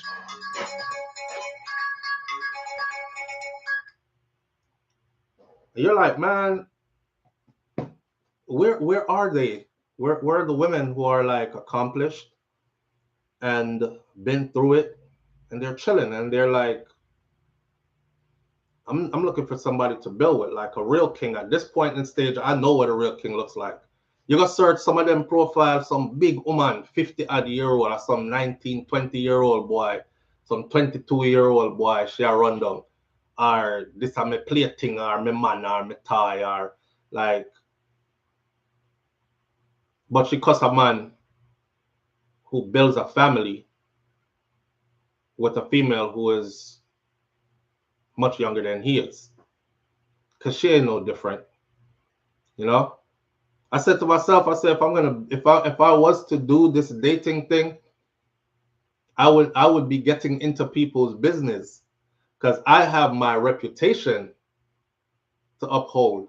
So I would hate to put an accomplished sister who has been reserving herself and building and doing the work to refine herself spiritually, mentally, emotionally, all these ways. I'm gonna put her with an old dog. And she go say, boy, you know, him come recommended by SouFlo, so you know this gonna be good. I know it's somebody of quality, and next thing you know, the worst thing she ever been in. So I gotta think that's the only reason why I'm pumping brakes on it. It was a good idea. And you know, this is something that I thought about from way long ago. I even threw the idea out there and said, I hope somebody else do it because it's going to take a lot to get it done. I was thinking about having a website. Dating Caribbean is what it would call because I wanted to connect all Caribbean islands. Imagine if, say, you're in Jamaica, right?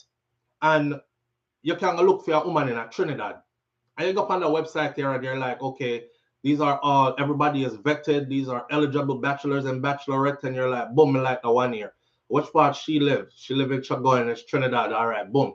You reach out to her, she reach back. Which part you live? I live in Montego Bay, Jamaica. No? Faster in a relationship talking. Sooner or later, it's going to turn into, well, you coming to see me or I coming to see you. Right away, now. I fly across the Caribbean, you know, as a Caribbean-born person. So you're in Trinidad, you're in Grenada, you're in Guyana, Antigua, Barbuda, you're in all other places, right? You're dating.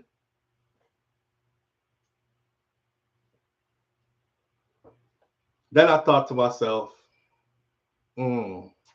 actually, I went to go find out how much the website would cost to build. I ain't gonna lie, I went to go find out how much it would cost for the website, to build a website that would be able to host such a idea.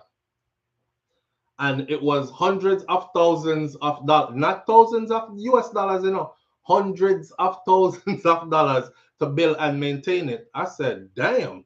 Now, this was way back. This is how long I've been sitting on this idea. This was way back, like probably start YouTube 9 years. So it's probably like 7, 8 years ago. 7, 8 years ago. I think technology has changed now to where it would be cheaper now, way cheaper now to build a website that could facilitate carry such heavy load. But it's still thousands of dollars to run it that way. So I was trying to think of how to do it through a forum, a platform like YouTube, instead of going that route, right? AI can do now for nothing. You don't know the actors or actress, SouFlo. Yeah, that's the thing. And if I do it that way, I wouldn't know the people. This would just be you at your own risk. Just like any other website, you at your own risk. Any other dating website, them ask us a list of questions. People answer no when the answer should be yes. You're HIV positive, them say no. Them have blaring AIDS. You know, when last you had a sexual encounter, them say 4 years ago, I've been celebrate them just jump off of one piece of body. 2 minutes ago, come fill out the form. Or him just come out of one hole just now. He's probably in one while he's doing the form. You know, people lie, go right down through, so you don't know who you would still be at your own risk. I guess I was trying to make it intimate enough to where I would get to know personally the people. Matchmaking on a whole different level. There are companies out there that are like that. Custom-made matchmaking. And people pay thousands of dollars to them to get the right person for them. And I've seen it. And these people go in and they sit and them talk and the person unearth everything about them. And they're like, listen, you can't hide this. You have to say it. If you truly want somebody who's going to love you for the long run, this has to come out. And they're like, but I don't want that to come out. And the lady was like, well, I can't find you a guy that I can say is going to go the long run because I can find you a guy that might. But as soon as that comes out, you might get left. You know, like they go deep and them do all that just to find somebody. But these are high-end clients, high-paying clients. What happened to Salt and Pepper? Haven't been able to catch her live in a while. Cause I'm busy. Scotch Bonnet and time. Yeah. Somebody says Salt and Pepper. Next person says Scotch Bonnet and time. She's there, and that is why when she came with the idea, right, for hers, I was like, okay, yes, somebody is gonna do it. So I was there. She's actually there. Before I went to Jamaica, we contacted and shared some conversation back and forth, and I was telling her that they had just removed some videos from my channel, so the channel got hacked, and I didn't want to start doing promos. And, you know, people are remove the content and stuff. I'm trying to figure out, because it could be dangerous to where you wake up one morning and you just don't have your platform no more, and then YouTube can't restore it. So she was like, okay, just know that I'm here and I'm ready. Then when I came back from Jamaica last month, I reached out to her in an email and said, I'm ready now, whenever you're ready. But I haven't checked my email since. Because that's how long it took me to check my email. I haven't checked my email since, so I don't know. Right? But that's a platform. And she was doing it. She was doing exactly the idea. And the idea was how she does it is you do a FaceTime. See, technology changes helps a lot. You do a FaceTime. The FaceTime, you get to see the person right away. So right away you can say, him film yeah, them too big for me. Me not like man with long nose. Me not like man with flat nose, broad nose. Me not like man with so dark. Me not like man with so light. Me not like that kind of hair. You could say whatever, right? So you're judging. That's why I think hers should work or could work. And then you could see the women and you could be right away like, and then they get a chance to talk. Her thing was going good. Her thing was, you know what? I'm gonna reach out to her today and see. And maybe if she have anything I go on this weekend, I might join the live and create some issues over there. I like to have fun in the comment section, but I would also like to see like a couple real matches actually take place. And a salt and pepper man, a Scotch bonnet and time, I think is the name of her thing. Let me look it up real quick. Just to see. Is it Scotch bonnet and time? Somebody correct me if I'm wrong. Scotch bonnet and time? Let's see.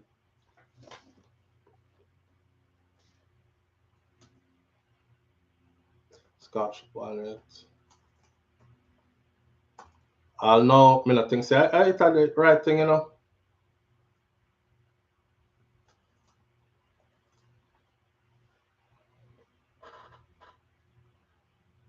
Yes, Scotch bonnet and time. She's right there. Scotch bonnet, BONNET and THYME. Scotch bonnet and time. All right. See it there? All right. So I'm gonna reach out and see if she'll do a live this weekend or something. That would be a good place to gather, a platform to support. Yeah. I know it's some seasoning. If you could just link people, a like-minded people. But yeah, for the woman them, the man them are complain about a lot, man. The man them who you're saying, ain't no men out there our age group either, so they're there. But they complain about y'all coming with your issues. Stuck in your ways, been independent for too long, too hard-headed, you know, them kind of something. Then no man no want no big woman where I got beer argument and hard-headed behavior and then I don't do this and I don't do that and put on my leg. It's a cramp up and you know they are they looking for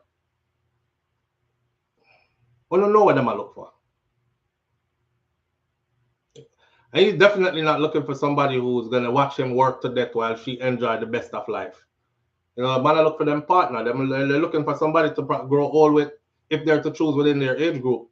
They're looking for somebody to grow old with so them can be like Miss Ruby and Mas Clevey. Like when theme arthritis kick in. I keep telling the story of my grandmother. I was there in Jamaica. My grandmother leg start cramp up one time and she was like, you know, when your leg are cramp and you beat the spot like, like that shit. You want to see Mas Clevey? Mas Clevey couldn't even walk too good no more. Mas Clevey gone, shuffle. And him get the beer rum. And you know them do the rum with them soak something in a buckle with it and him come back and him a sap up her leg and massage it up and me I said to myself say, boy, me hope when me reach them age that me have somebody but when the arthritis kick in and you know kiss up your partner can you alright babes?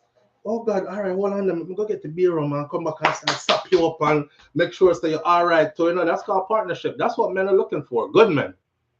That good men I look for. Put on my leg, put on Charlotte. It's a crump up, put on my leg, Am I gonna have film flaws too? It done already? Yeah, it done. All right, I could just cuddle and talk. You know, yeah, look for them kind of something there. Yeah, look for longevity. Somebody you can't grow old with. Somebody you not even think bedroom with when you reach them stage in their life. You just sit down for a veranda and look out the road and chat people all day. And just enjoy life and share memories, you know? Them kind of something that, boy, I remember when you used to, you see all you, you're bad, you know? Well, you used to bad. Used to. Me still bad. No, you're not still bad no more. But you used to. You used to tell me how you killed me with it all the time. Me still there here. Me not dead yet, but you used to go on with your thing. Used to. Come on, you know what me I say. The two we don't have it no more. My breast them long like slippers, swing song and them something they are feel sitting out no more. But we're good. We're still there here together and we can talk. You know, I wonder how the grandkids doing. Them kind of something there. And them thing them man I look for. You know? Not many people are gonna experience that. Not many people are gonna experience that. Right now, most people are gonna experience beer get left and loneliness. That part there. Shuffle fast, fast. Forget the one.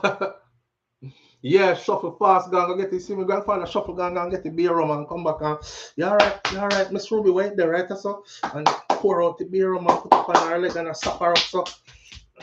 And I'm watching them. And you know, as I was there, him never say, run go get this for me.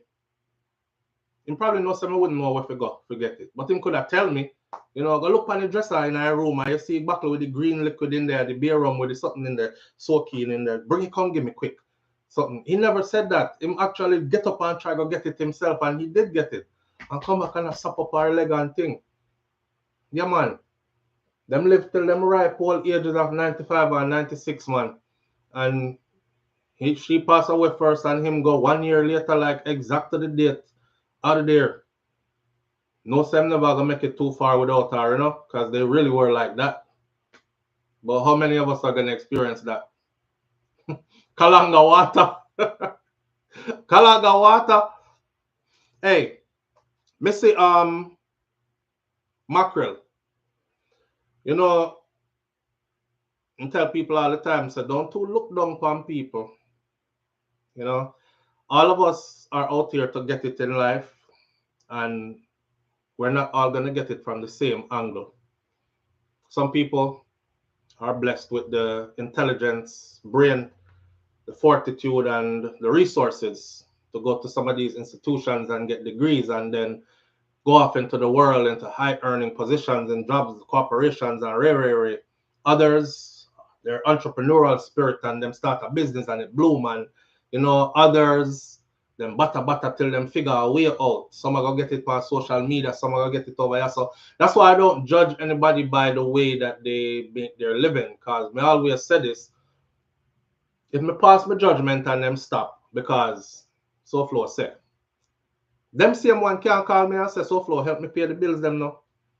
Yeah, me rent due this month, you know, or me I try build a little house down in Jamaica there and, you know, me need a 1,000 US. Because the block and the cement and thing come in and time to do some more work on it. Them can't call me. Because me have my own thing I go on. So I don't pass too much judgment for how people make a living. As long as you're not doing things that I consider to be gross and ungodly. Right? I don't believe in selling out your morality and your soul, so to speak, for dollars and cents and them something there, material gain. But as long as you work towards your thing, my friend, work towards it. I saw a video yesterday, Mackerel. You know, people make fun of Mackerel. When Mackerel come on the video, them and she talk, and you just see the comment section, most people are talking about which part she look though, because she must think that the camera over there. So she have a little thing where her head shake like this and her eye them like cross up, right? And she's like, yeah, I'm tech with people, man. Yeah, tech him and them kind of something. And they make fun of her and stuff. But yesterday, seeing her little house what she built, and she show it off, you know. And I said, I feel proud for her. I feel proud for her.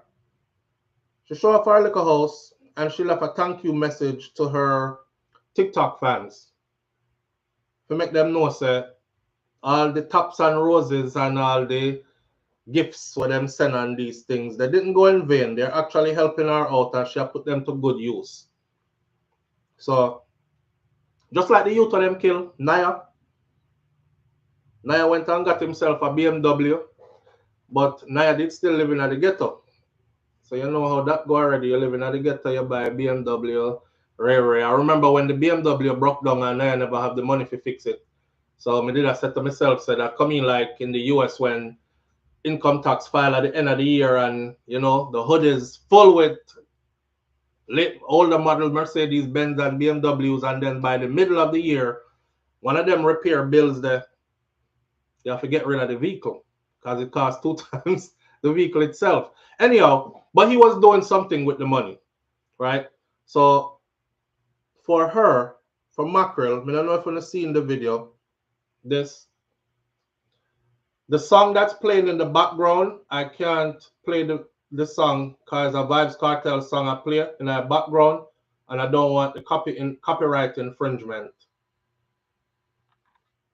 But look,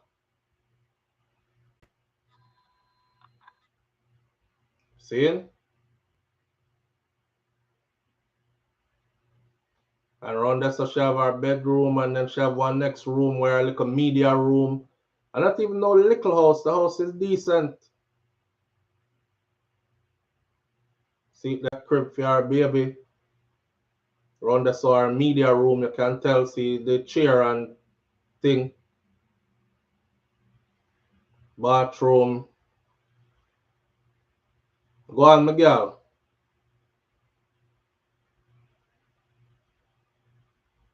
Just well tile out on these things. You have to bigger up, man. You have to bigger up because now for the people who are thinking they're not making any money on TikTok or these kind of places, now you see.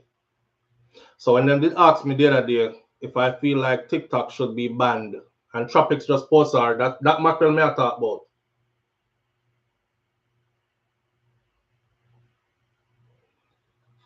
Right. So when them asked me the other day if I think TikTok should be banned in Jamaica, because you know them turn it into a negative kind of place for most Jamaican content, I said no.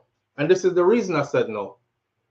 Because most of we youth them, we people them who are getting the opportunity to do something like build them own house, they wouldn't, like, where else would they get the money from to do it? So if you see something that's benefiting your own people, why would you vote against it? You see what I'm saying? I could look at it and say, that's not my cup of tea. I like them kind of joke there. This ain't my content. I feel like I lose brain cells when I watch them too long. But I don't want to see tear down or stop because they're really getting ahead in life with it. Now here's the joke. A lot of way they are foreign. And when we see these people, we run joke and we act like say life is better for us than them. But you have to ask yourself this question. Someone left Jamaica a long time ago. You own a house in Jamaica? Did you build your house in Jamaica yet? All right then. A little young girl. She come use her TikTok gifts and tops and roses and money and build her own house. You understand? You still there foreign. I tell everybody about a foreign me living up. I'm a fly down on big plane. I'm a dress nice. I see my house a foreign. Where's your house in Jamaica? Where's your house in Jamaica? If them fling you out of this, you have to left this. Where's your house in Jamaica? Guess what them can't fling you out of? Jamaica. Jamaica can't fling me out, you know? Jamaica cannot fling me out. Foreign can tell me, say, yo, go on to your yard, and I have to leave. Andrew them couldn't tell me nothing when me reach my yard. Well, I saw him come from, so that's it. So where's your house in Jamaica? This is why I say, don't be passing judgment on people in a them kind of way there.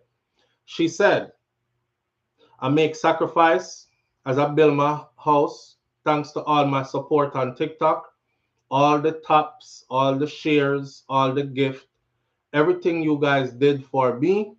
Thank you to my auntie and my cousin who supported me. Thank you, and thank you to Jesus. That was her message right there. And then the house right there, and then she right there. All right. So yeah, man.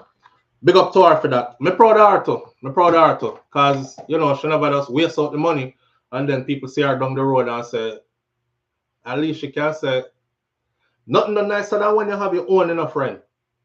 Nothing is nicer than when you have your own. When you you can go all around the world. Nothing sweeter than when you reach back at your own door and push door up and sit down in your own place. She have somewhere to go. She have somewhere to go. I remember when she used to rent houses, and them used to say how much she rent the house. Then man, she get kicked out of this place and she move go at that the place there. Yeah. Make the TikTok proud. They are foreign and I work 16 job and still not build nothing in Jamaica yet, Audrey. And that is their dream, is to have something in Jamaica, something decent where them can go home to, fly down and go home to. So we don't have to spend, that's all our dream. So we don't have to spend out the whole of our money in no Airbnb and not that we don't want to support the place. And if you feel like you want to go down on the North Coast for your weekend, but you live on the other side of Jamaica, you can do that too. It's called choices, but you don't want to have to just, always go somewhere because you don't have nowhere. So that's in the long run, that is all of our dreams. And she our young self achieved that. So big up to her for that. My mother used to tell me, make sure you have something to show when someone give you a change. Let us nyam out the whole of the money and squander it.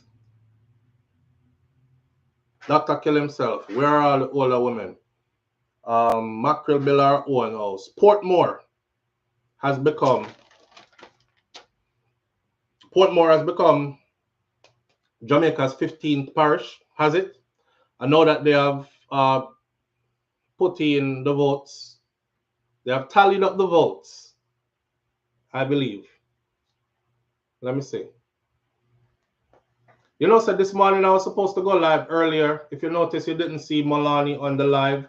And poor baby girl got dressed up for school and she was looking so beautiful this morning. And she come over here, to go up on the live to do her outfit check. I'm there with the computer. And I was here with this computer trying to start the computer for 45 minutes. I kept having to turn it off, turn it back on again, reset it. The same reason I told y'all I didn't want to update the server.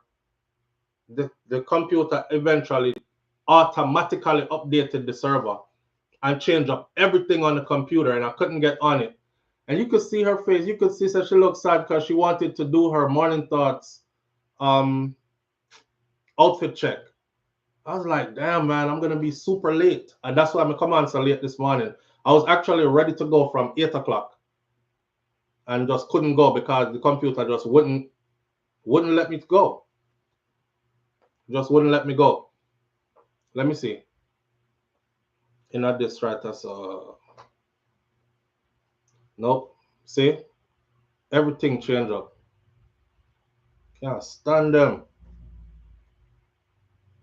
Well, John there. John, come help me out, bro. I'm trying to pull up.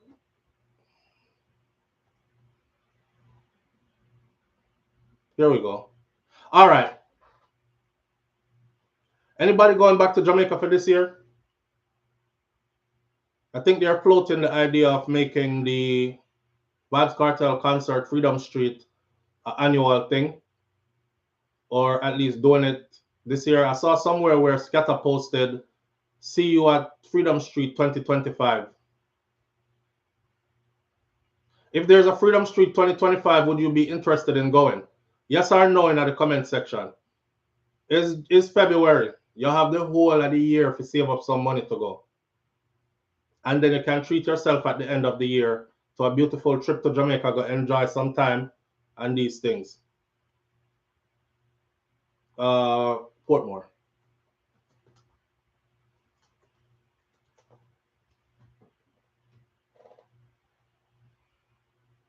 No, yes, maybe, no, yes. No, it's a Freedom Street 2025.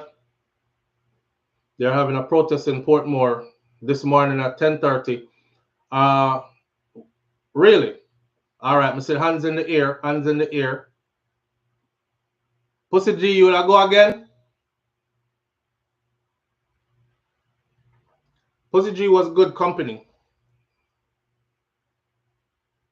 It was the city where I was living there. Yes, they're having a protest there this morning at 10:30. What, they don't want it to be a parish? Justin Brown says no. Charlotte Slaw says March. Yes, yes, yes. Another excuse. Charlotte Slaw. Charlotte, you are super good company as well. Yeah, your brother. Big up on yourself. I was in safe hands.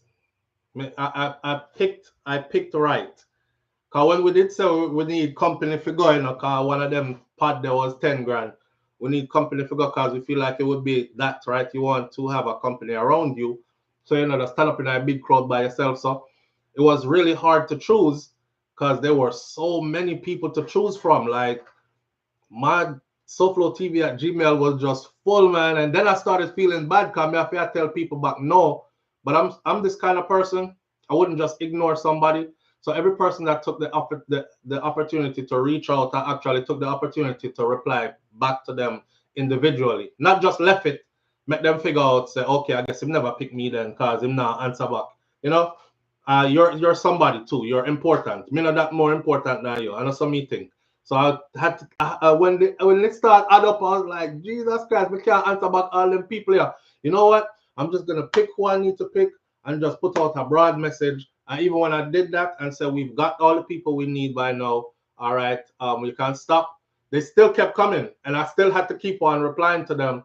No, we're good, we're good, yeah, we're good, we're good. But see you at the show. Have a good one. Enjoy yourself. Portmore said them want to be parish. How about a state-of-the-art hospital in the capital? Kingston. They're planning a state-of-the-art hospital in Portmore. I know there's one coming in Ocho Rios, which it's on the last vlog video we did. When we drive through Ochi. Right, there's one state-of-the-art hospital coming right there. We were having a conversation in the car, which you could hear, and we were saying this is a good thing. You know, this would make Jamaica look good because the last thing you need to hear is like tourists flying and the airport. The drive from the Donald Sangster International Airport in Montego Bay to the heart of Ocho Rios is quite a drive. So if you could imagine if we have an airport that actually take people right into Ochi, because people come to Jamaica all the time wanting to go to Ochi, but they have to come through Mobile and then do that long drive there. And then, you know, if people want to come and just do Mobile, them just do Mobile. And so that the state-of-the-art hospital, though, Jamaica is improving. It's improving. Government approved the bill to make Portmore a parish. That is what this is saying right here. The government has approved the bill to make Portmore a parish despite the opposition's robust protest. So I guess it turned into a partisan thing. JLP, PNP. PNP is not too much into it. They're protesting it. The government has successfully pushed through legislation to establish Portmore as Jamaica's 15th parish despite strong objections from the opposition during yesterday's debate in the House of Representatives. The bill, which amends the Counties and Parishes Act of 1867, was passed using the government's supermajority, making what would be the first creation of a new parish in Jamaica in over 150 years. We have so many more pressing issues to address, so many more things to take care of. And then they did this apparently it's without the other party. So just a JLP thing using the supermajority, the government's supermajority to pass it. The debate in Parliament was highly contentious, culminating in a walkout of opposition members before the final vote to move the bill out of the committee stage. The legislation was ultimately approved with one amendment. Minister of Local Government and Community Development Desmond McKenzie, who piloted the bill, emphasized that the move was not merely about increasing the number of parishes, but rather a historic step in post-colonial Jamaica. Desmond Mackenzie is I'm not gonna say it. I'm not gonna say it. What day me telling you? Today, therefore, nearly 158 years later, we are beginning the process of giving formal recognition and further empowerment to the people of the largest community in the Caribbean, Mackenzie stated during his opening remarks. And we are providing, through this bill tabled in the House, the civic and practical developmental opportunities that will allow Portmore to achieve this outstanding milestone and a fulfillment of a commitment made to the electorate of this country by the Jamaica Labour Party while campaigning for public office. Here me I say, me not in all that. Me among the key provisions of the bill, it outlines the official designation of Portmore as a parish, including Hellshire Hills, Goat Island, and the city of Portmore as its parish capital. It also excludes specific areas such as Lakes Pen, Grange Lane, Lime Tree Grove, Quarry Hill, and provides for creation of a new map of Portmore and a formal description of the city. However, Fitzjackson, the opposition spokesperson, Portmore Affairs, strongly opposed the bill, calling it an attempt at political manipulation.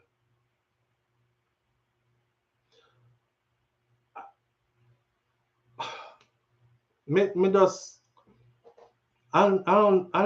don't think we needed this. The residents of Portmore might be thinking different. I don't want to step on them corner or nothing, but I don't think we needed this. Let me tell you something, right? Just like Charlotte just asked, where is the state-of-the-art hospital? That is more concerning to me. You know what I'm saying? Where's the state-of-the-art hospital? Then, on top of the state-of-the-art hospital that I would have loved to see over at Portmore there, you ever go to Hellshire Beach lately? Have you been to Hellshire lately? Them no see say the sea is coming in to the land and nobody is doing anything about it. Like Hellshire Road will soon be impossible. The sea are coming for the land. When me did little, my father was a soldier. Him did the upper camp. Daddy used to come carry go at Hellshire Beach. And me remember when we used to walk out in the water at Hellshire, and I could walk out like way far out in the water. And as a kid, little, the water would not go over me because we had that much space before the water got deep to where adults who could swim would swim out there. So, when I say how it look now, the place them that you go to eat food, you sit down in there eating the food and the sea is beating up right next to the place. Like on the back, I'm going to build some wall to keep the sea from coming. All these things. We have way more pressing issues than turning in. I mean, what does it do? I can't see the benefit of it. Not now. JLP is using the Republican playbook. Pussy G. Gentrification. Somebody else said, hold on there, who said gentrification? Mervyn the Point, Jamaica Kerr, gentrification.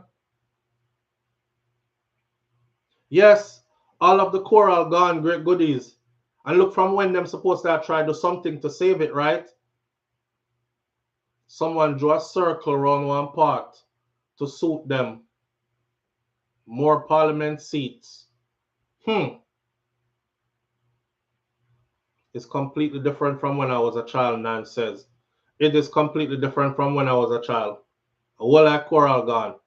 It's all political.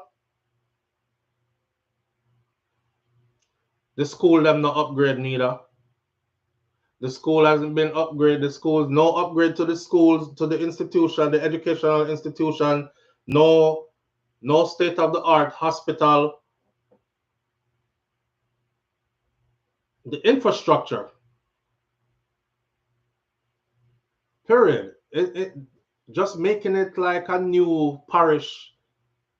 Come on, man. 100 odd years that in place. What's the use of changing that now? Yeah, man, when the last time I go to Hellshire, I did shock about a lot of things. The last time I went to Hellshire, I was shocked. Okay, there's a beach that's there's a beach access. That's you have Helsha Beach and you have a next beach down the road. I forget what the name of the next beach there is. We did go down there so go get some good coconut water. There was a brother outside with a truck and he had a refrigerator on the back of the truck and a generator keeping his refrigerator going. And him have the coconut them in there. So when you ask for a cold jelly, and the most juice me ever see come out of one jelly took. I want big old plastic bag in on him.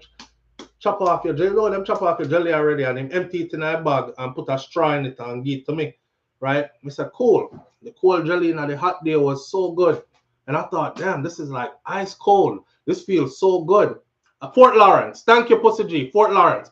There, between Helshaw and Fort Lawrence, there's a cut where people go through. That little area there. Like, I don't know if people pull over and do like them do go around there and prostitution. Wherever go on around there, so. Cause when me pull up in there, all me see is like a whole heap of baby diaper with the doo-doo in it and a whole heap of the diaper them like bird come down and pick them out and them open up. Or people just go around there go shit.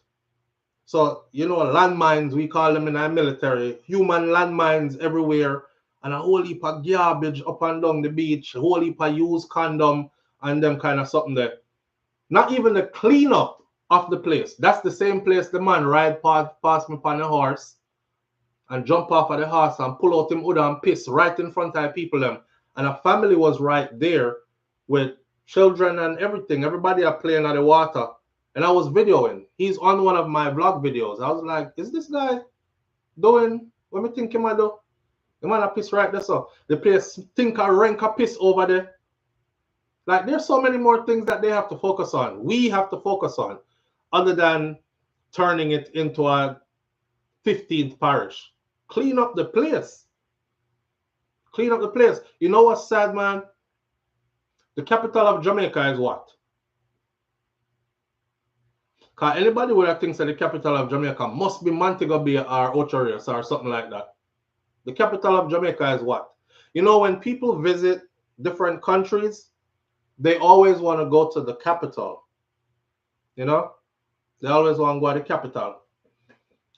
You drive through Jamaica capital from airport, go through the capital, and tell me that the place don't need fix up.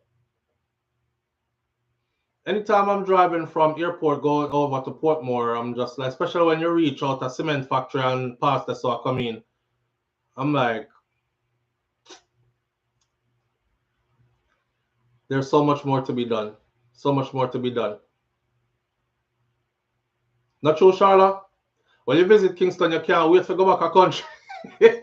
When you visit Kingston, you can't wait to go back a country. I forgot who I took to Kingston, and it was their first time going to Kingston. And all me hear is, boy, they can't wait to go back a country. Lord, it look rough up here, sir. That's all you hear. It look rough up here, man.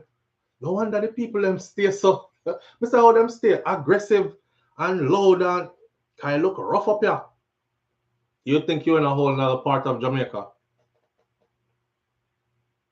Missy says that man don't care nothing about nobody but numbers.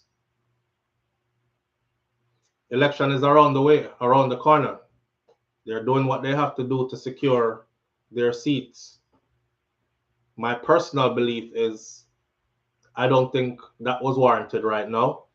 And it was done under contention. If we had anything, we have other things that could be done under contention that would have been beneficial to us anyway. That should have never been one of them. Because the opposition don't agree. They pushed it through without them. On some sly stuff. Marvin the Point Jamaica Curse says it's all political.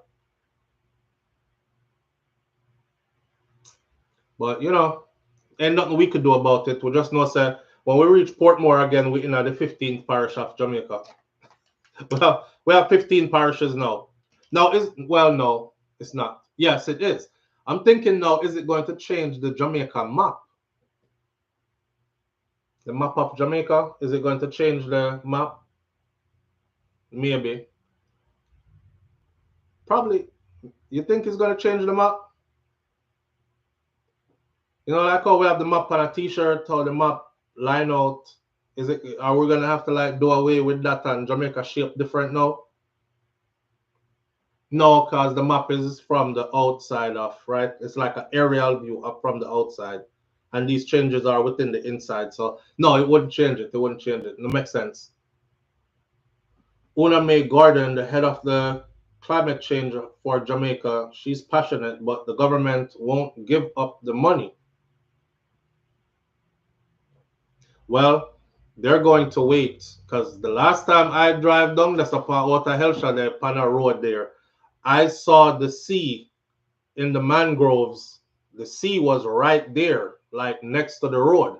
So I remember years ago, it never did that. So I did sand in there, and I saw the sea next to the road. Me slow down and me look through the mangrove and me follow the water, and the water gone way out back into the sea. So it was the sea. The sea already reached there. So I don't know what they're waiting on, because you know, if we get like a drastic weather, just look. Eventually, that sea they are coming for the land there. The sea is coming in for the land, and then they won't be able to pass. The people them up on the hill, them not gonna be able to go down so, and them down so not able to go round so, and nobody not gonna be able to go over Hellshire to the beach or nothing. So them better fix that fast. Andrew Holness, this is one of the things that you can do to fix up the place. Hellshire should be a tourist haven. It should be. Kingston should be a big tourist attraction, as big as, if not bigger than, Montego Bay and Ocho Rios. It's the capital. Right. But fix up the place, man. Anyway, our last story for the morning is Mayor Eric Adams out of New York has been pardoned. Not pardoned, his case disappeared. Remember that Mayor Eric Adams was under heavy scrutiny. He had been arrested, have a mugshot. He was about to go to trial on corruption charges. The guy who was leading, I don't remember his name, Damian something, I think his name was. Somebody said, SouFLo, go look him up, he's Jamaican. And I looked him up. His parents are Jamaican from both sides. So I guess you can say he is Jamaican. Right? New York Mayor Eric Adams said on Tuesday the Department of Justice ordered federal prosecutors to dismiss the corruption charges against him, thanking the agency for a move that he says will end a months-long saga that put me, my family, and the city through some unnecessary ordeals. It remains unclear how quickly this criminal case might be dropped, but what we do know is that it won't be going forward from here. In his speech, he said that he was innocent, calling this bribery charges, and he said it was baseless and that he never traded his power for any personal benefits. Adams, who is seeking re-election this year, also vowed to regain the public's trust. He said, I thank the Justice Department for its honesty. Now we can put this cruel episode behind us and focus entirely on the future of this great city. Asked why he thought this happened under the Biden administration, he said because he himself is a Democrat and he had spoken out about the Biden administration and their poor handling of the immigration situation. When Donald Trump took office, Donald Trump said, Mayor Eric Adams out of New York, I think I'm gonna pardon him. I think, I haven't looked into the case yet, but from what I know from the surface, it seems pretty unfair. It seems unjust. It seems like they're attacking him for, no reason at all. I mean, make it make sense. He got a couple of plane flights and got upgraded from coach to first class. I mean, who doesn't? That doesn't warrant him being under investigation and being charged for corruption. So I guess Donald Trump made good on his word. And now Mayor Eric Adams doesn't have to worry about that anymore. His case disappeared. If you notice, they got rid of the Jamaican guy, I call him. They got rid of him as soon as Trump took office, right? He's the same person who was prosecuting P. Diddy and others. Where does that leave New York as a sanctuary state? Well, Mayor Eric Adams has clearly said that he vows to work hand in hand with Donald Trump's mission. What is Donald Trump's mission? Mass deportation, the biggest the US has ever seen. So what does that tell you? He has instructed all law enforcement to work with immigration authorities to get the job done. So yeah, it's not a pardon. It's not a pardon because he wasn't found guilty of anything. RR 123. He didn't go to trial yet.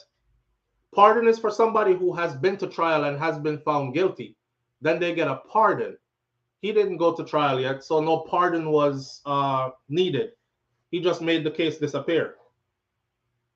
Yeah, he instructed the department to throw that case out. Everybody is saying, yeah, but now he's going to be Trump's right-hand puppet. Whatever he wants in New York City, he gets in New York City. I don't know, man. For me, looking at this, I just look at it like this. I'm happy to see a black man get off. Because very, very rarely do we ever get off. You know, it's like everybody else do the same thing and we the only ones that get disgraced.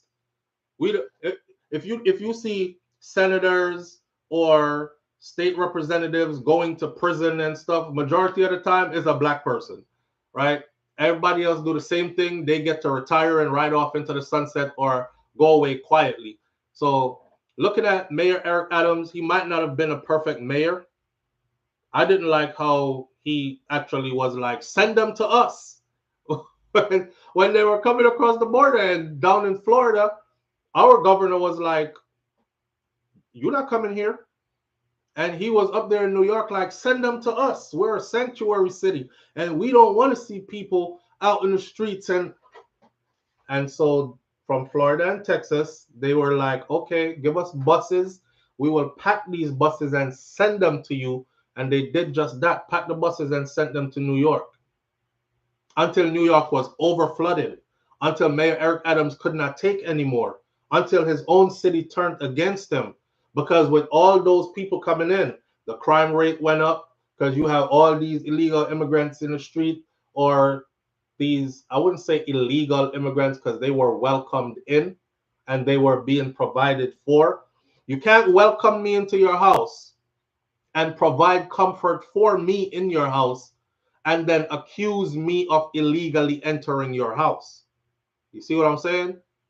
But that's what Trump has done. Donald Trump said, anybody who came in during that period is illegal to him. He doesn't care if you have a court date set up.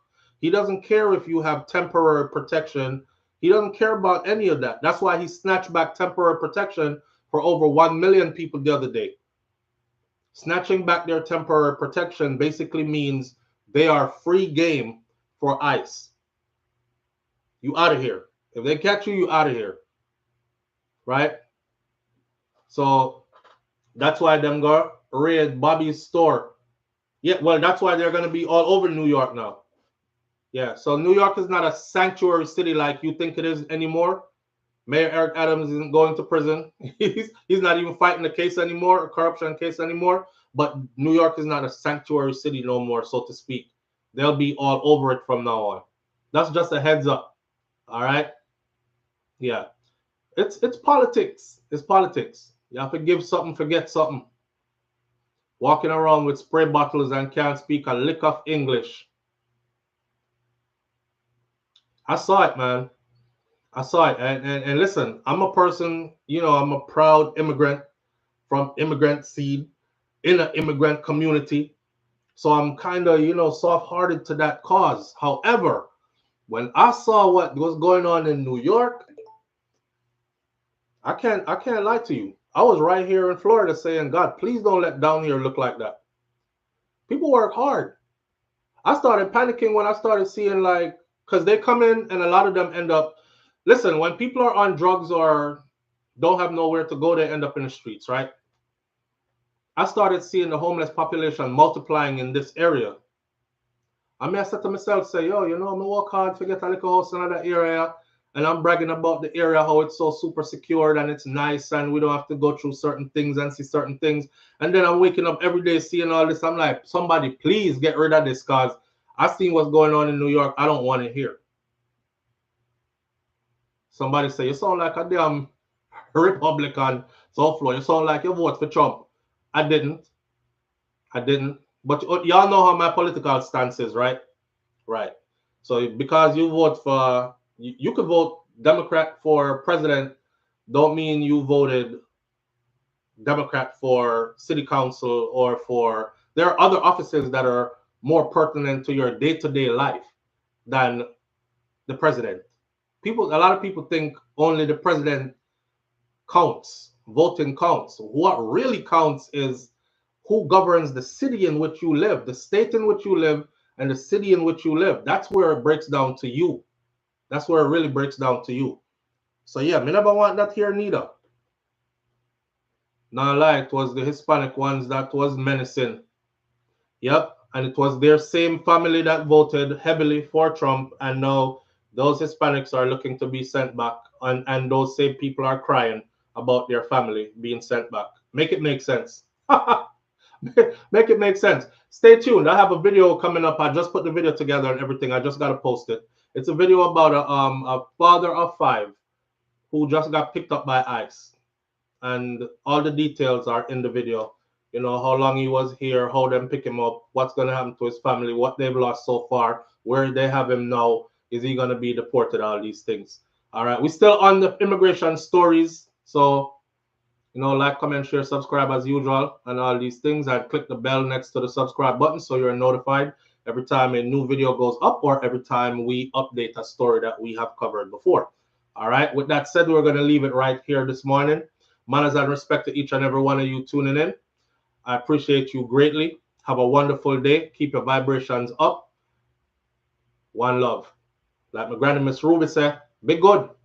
But if you can't be good, be careful. And like my grandfather, Mas Clevey, said, I'll see you tomorrow if God spare my life. I'm out. Peace.